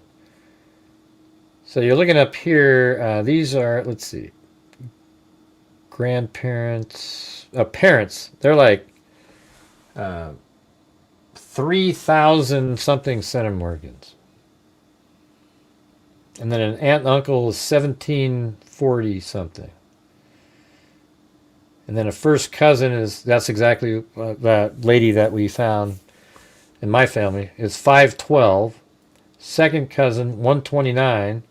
And then third cousin is 60. I mean, so, you're looking at somebody way the hell out, and, it's hard to determine when you're that far out like that. It might work if you could put it into that one that the FBI used. I think it was for the Idaho 4 case.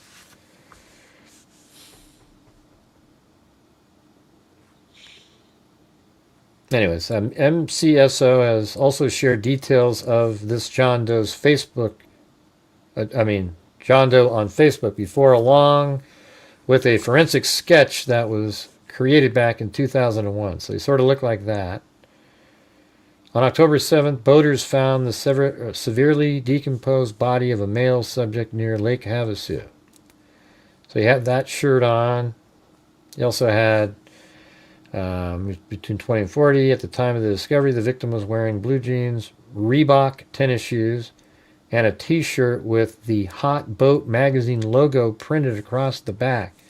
He was also wearing a Casio calculator watch, carrying a utility knife, and a small, it sounds like it's even older than, like he might have died like in 1990 something. Who the hell had a Casio even in 2001? How about you? Those things are ancient. Our SIU team is hoping to identify the victim and revitalize the investigation. Let's see. Yeah, so let's take a look at... so these are some of the images of the cove where it is. So let's take a look and see if this all makes sense. So if we go down here... Yeah, that's starting to... That looks good right there. I was just looking at that. That's weird. I was looking for this earlier, this whole thing. So I think we're almost in the right spot. See that right there? I think that is... it's more like that. No, wait, no. Like, just like... Hold on. Like this. Is that it? Or was it that one? Man, I just saw it a second ago. I think it might be that. That goes too low there. Anyway, let me go look again.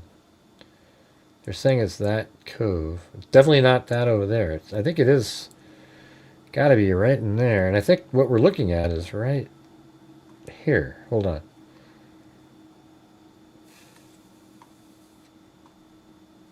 Hold on. Just like this, maybe.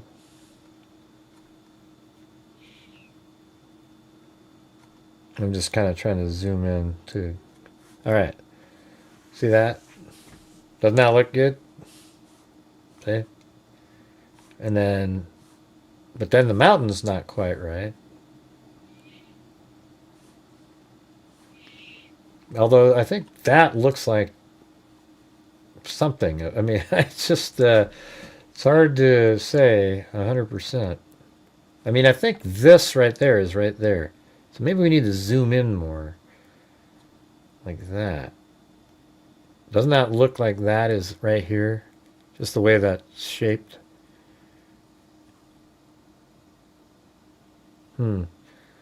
Let's see. It looks like it's over a little bit. Because see how this mountain right there is not overlapping the same? I think we need to go to the left. But man, that looks so close. Let me go right over here. Is it that one?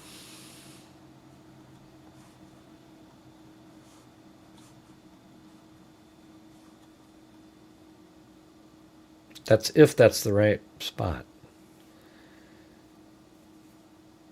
Yeah. Yeah, so I think this is right there. See that little shadow? I'm almost positive that that's what that is. Right there. Oh, there you go. But see, it's not like you're at the wrong angle, but I think that's it. What do you guys think? I think that one looks really close. I mean, look at that spot there. It's just like that. And then that little shadow is exactly what we have there. So I think that is... so we are looking at the right place. So it could be just like... Is it maybe this one? Let's see. Can I get that same look if I'm... I think we had it right that first time. Okay, so it's that, and I had it.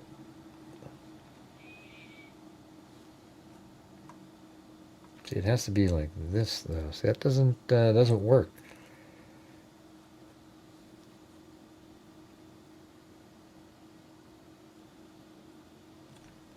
God, it's weird. It has to be like this to that rock. So maybe it's different. This one. No.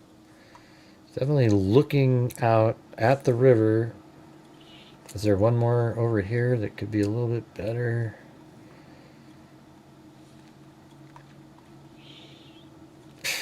Man, that first one looked perfect, right? Like right there. Or I think it was back here. Right on this side. It was right there. It looked good, but then that doesn't line up correctly with the shadow on this thing. So it would have to be over here, but then nothing else matches up. So I don't think that that is the right place.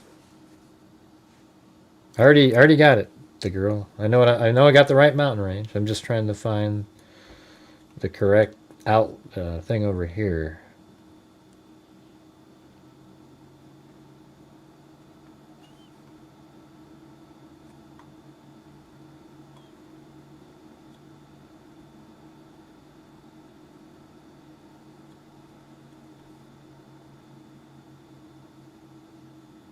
I think that's it.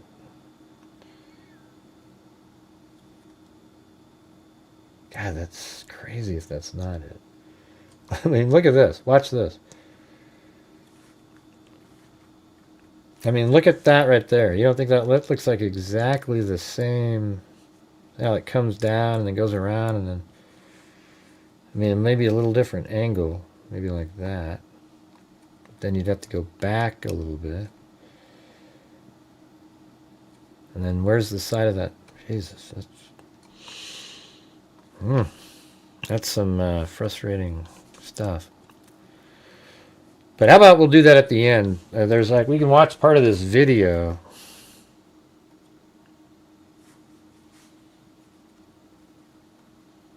Yeah, it definitely seemed like it was it. But then none of the other stuff matches. Oops. Let me open up that again. So they're like way back there, and then definitely that there is the spot, that rock, and then that looks good. So maybe they're just back here far enough where, hold on. Yeah, see, it has to be like this. That's exact positioning. So could it be that it's just like on the other side of this rock here?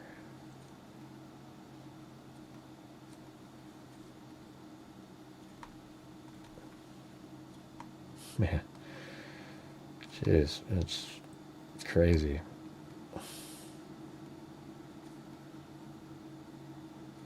Oh man, that's one of those weird ones. It should have just popped right into place right there, but it didn't. That looked exactly like the right one, too. This little island right there, the way it comes out. But that one, this is the what they called that cove here. But the problem is that one shadow right there. This has to be in that position. And that one doesn't quite look the same. All right. Anyways, I'm gonna open this back up and put this. There's a video in here, and it's by the same. Let's see. It's by Arizona ABC 15.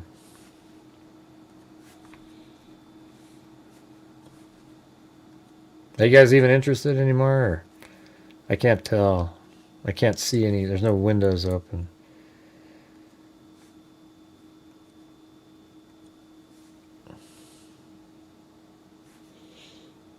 All right.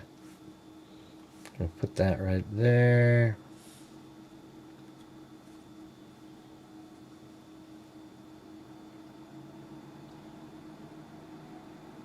So that might be a good way to look at this. It's in that cove, huh?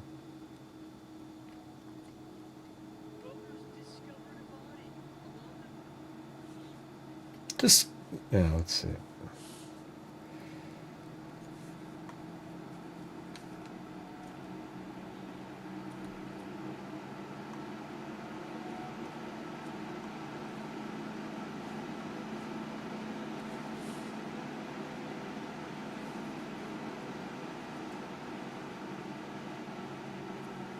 That's one. That looks sort of like that. Let me go back. Yeah, that looks exactly like that.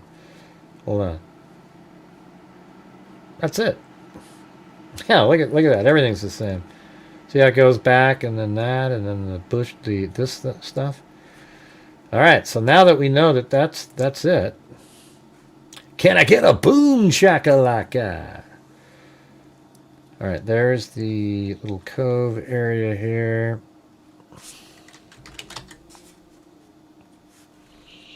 Got that. And then if we turn around, does it make sense?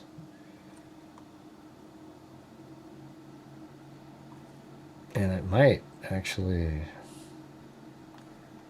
So let's just say you're right over here like this. Now I'm going to open up that picture again. I bet this is going to look pretty good. I think it might be like this.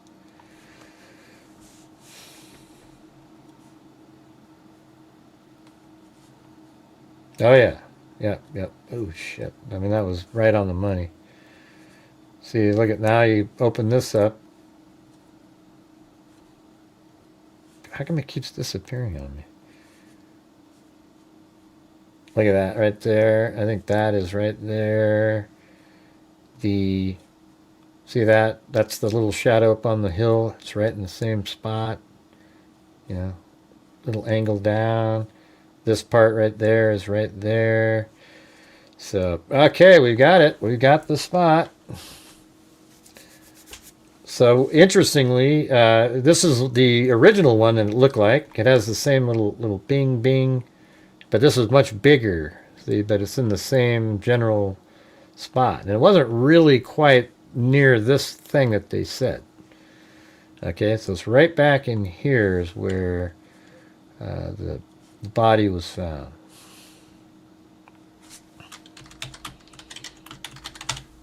All right. There we go. Did you see that, girl? Or did you go to sleep? Oh, you're right there.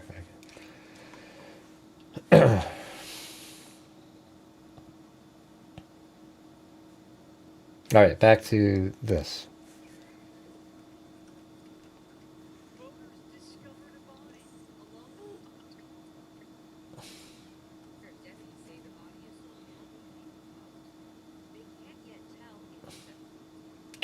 So they found it in there. Let me go back just to look at that one time.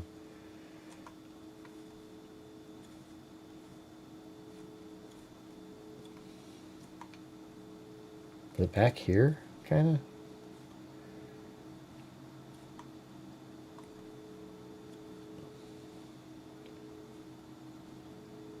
It's kind of what that looks like. Yeah, I mean, see that right there? Jesus. Is right there. This little thing is right here. So that means it is right back in these reeds. So I think it's like right, you know.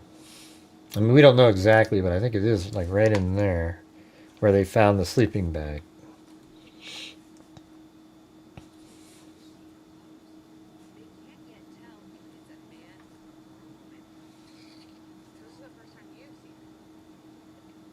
See, there's the flashlight that's had JKP. You know, this one reminds me of is that Peak 6 case. You know, the one in Colorado where he had the stuff up in the mountain. But in this case, he didn't take his own life.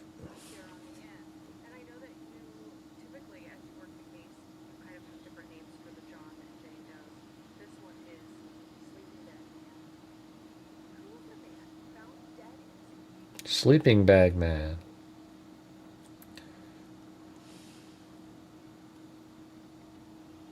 Oh, that would have helped a lot right there. I didn't see that one. It's more fun finding it on our own though. I think we can get that exact shot just like that.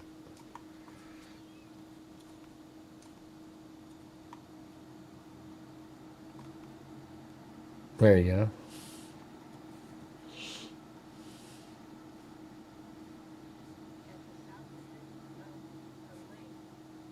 Oh, do you have any sound? Oh, okay. Now you do. Above Parker Dam and Standard Wash, but well below the city of Lake Havasu itself. We're south of the prime boating locations.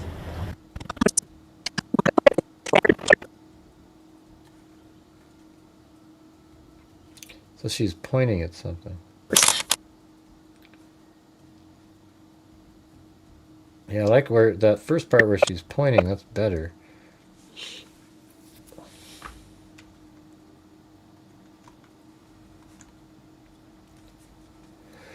Oh, sorry about that.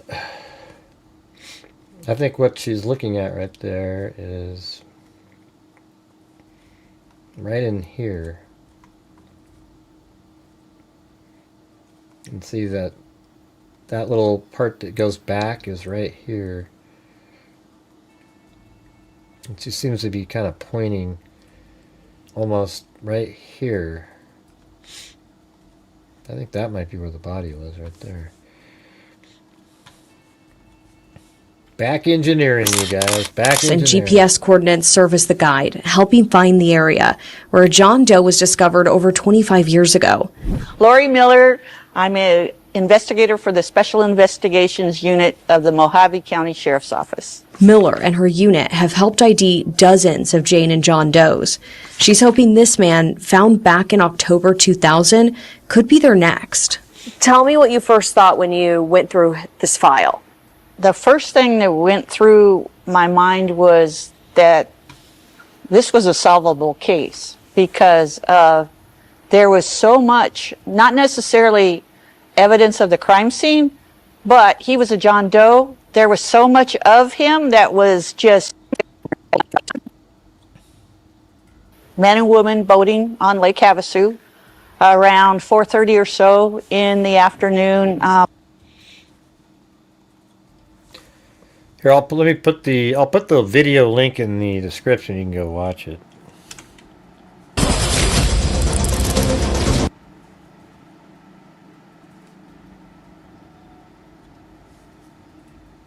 If you want. I'm just going over it the way we're doing it now, but there it is later if you want to go check it out.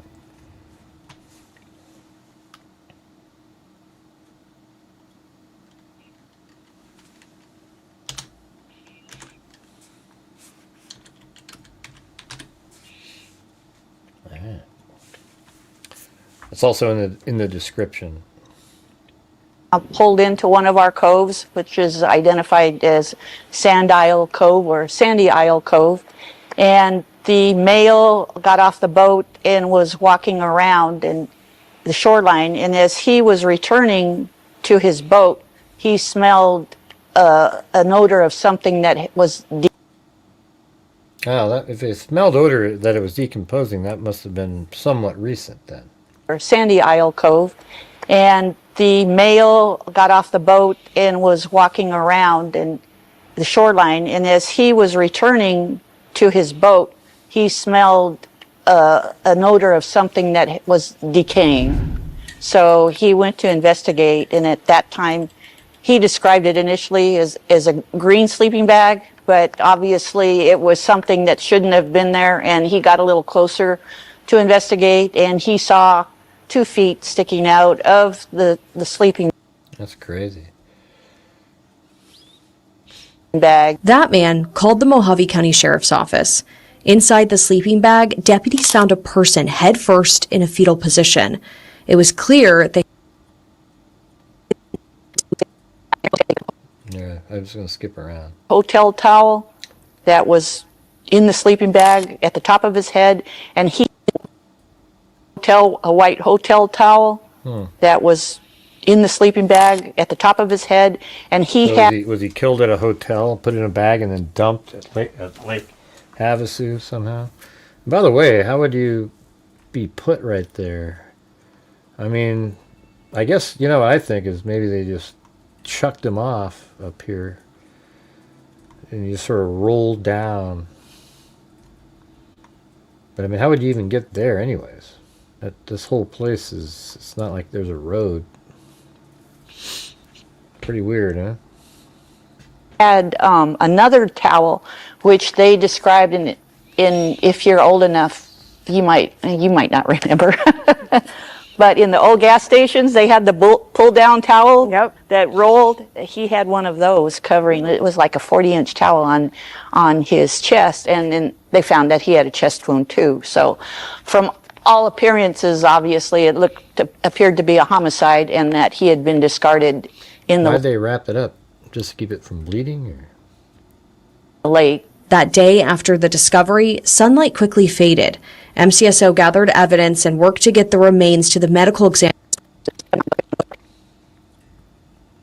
He also had like Casio, the old digital watches on his wrist. Old. Look at that thing. And he had a belt on and a nylon pouch, which had a little utility tool, you know, the Leatherman kind with the knife and the pliers and all that, and a flashlight. And on the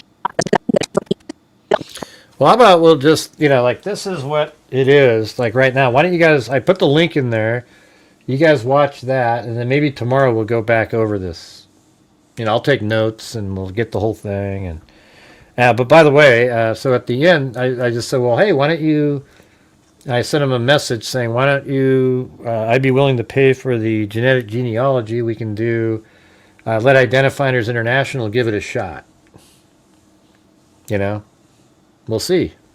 Maybe because right now all you have to have is access to their GEDmatch file. It's not like it's you know, the whole thing has to be done. The sequence has already been uploaded. So I guess they could check it out. I don't know.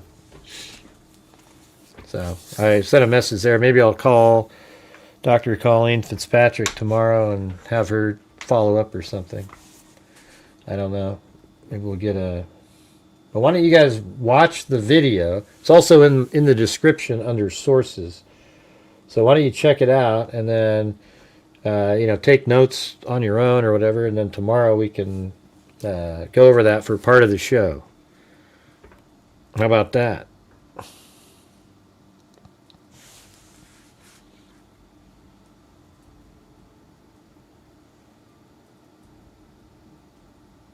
Oh, sorry about that. Yeah, well, it's also in the description, so you can just open up the video and it's under sources. All right. But let me say thanks tonight to, let's see, we had Vivian, then we had Stacy Facey, gifted 5 memberships right out of the gate, then Allie Cake, and then Cheryl Bullock at 7:22. Then 7:23 we had Jeff Sedal, then 7:26 Wild Bill Wassman, and then 7:31 To Girl, been here for 10 months. Then 7:36 Wild Bill Wassman. And then 7:36 also To Girl, gifted 5. I think there might have been a challenge there. And then Alley Cake at 7:36. And then also at 7:36. No, that was Joel Burnt's challenge. What's this call for? Let's see what it says.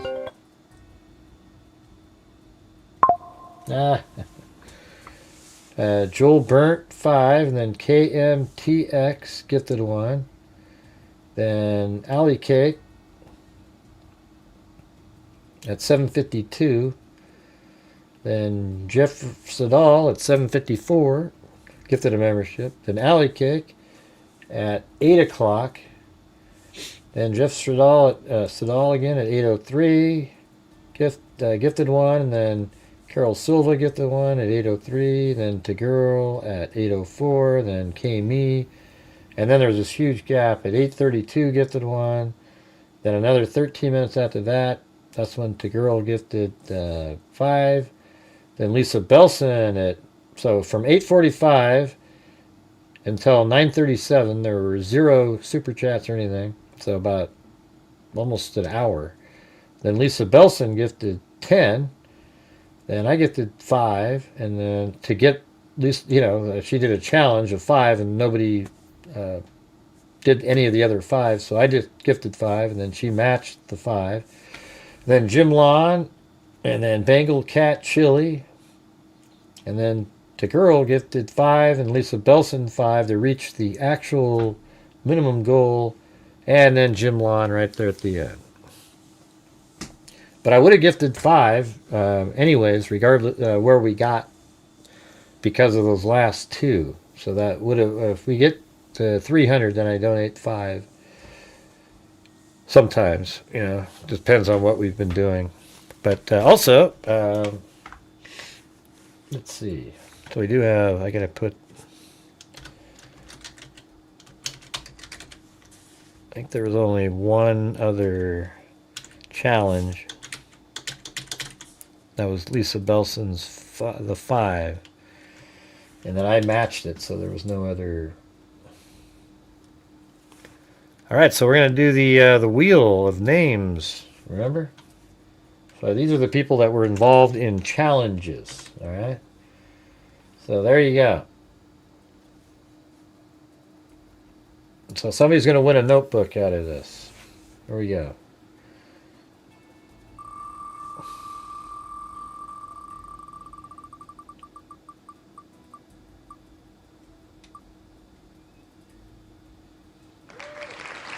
To Girl! You won a notebook. You never thought to sub? What do you mean?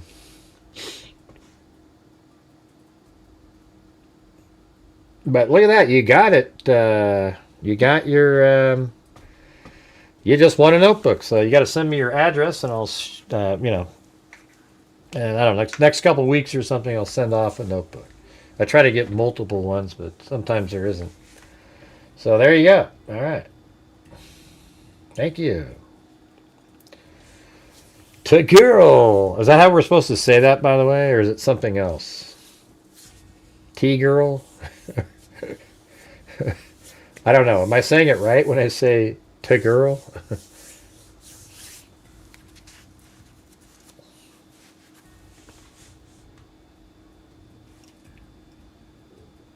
Well, there you go. You just won. So thanks. I want a special thanks to Girl and Lisa Belson for you know, the multiple membership gifting and getting us to the goal there. Thank you very much. But thanks everybody who helped support the channel and everybody else here hitting the like button, watching the show. Hope you found it at least interesting. I guess maybe when we start the show tomorrow, I'll do a poll and say, do you think there's 1 or 2 people? And then we'll probably go on. We'll do this case too, but we'll first start off doing another topic in the Nancy Guthrie case. I just feel like talking about it. It seems stupid that it's still this.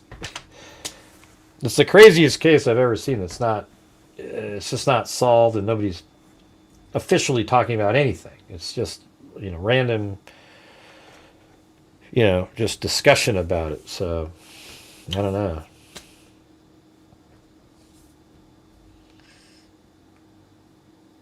Let's see. I never win anything. What did you mean? Oh, it's Ta Girl? Is that what you're saying? Ta Girl? Ta Girl. What does that mean?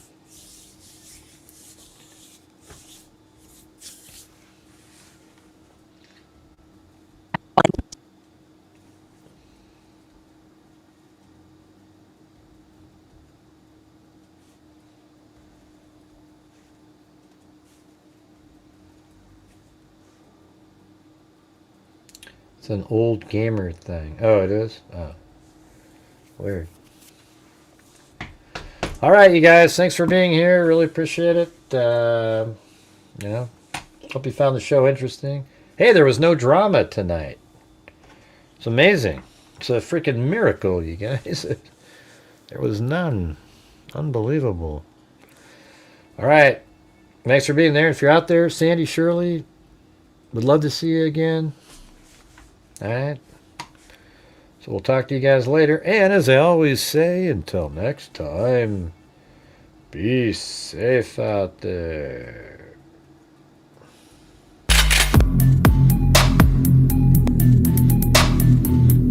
Send me the email, Ta Girl. Here's the email. Gotta send me your address and I'll send you.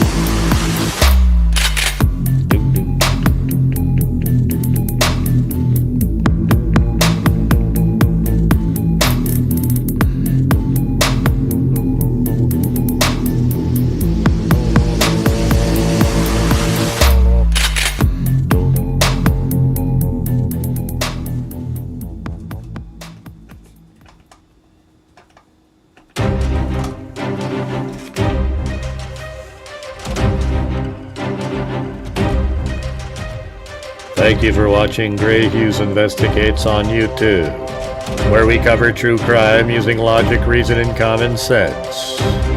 Thank you very much for watching. And as I always say, until next time, be safe out there.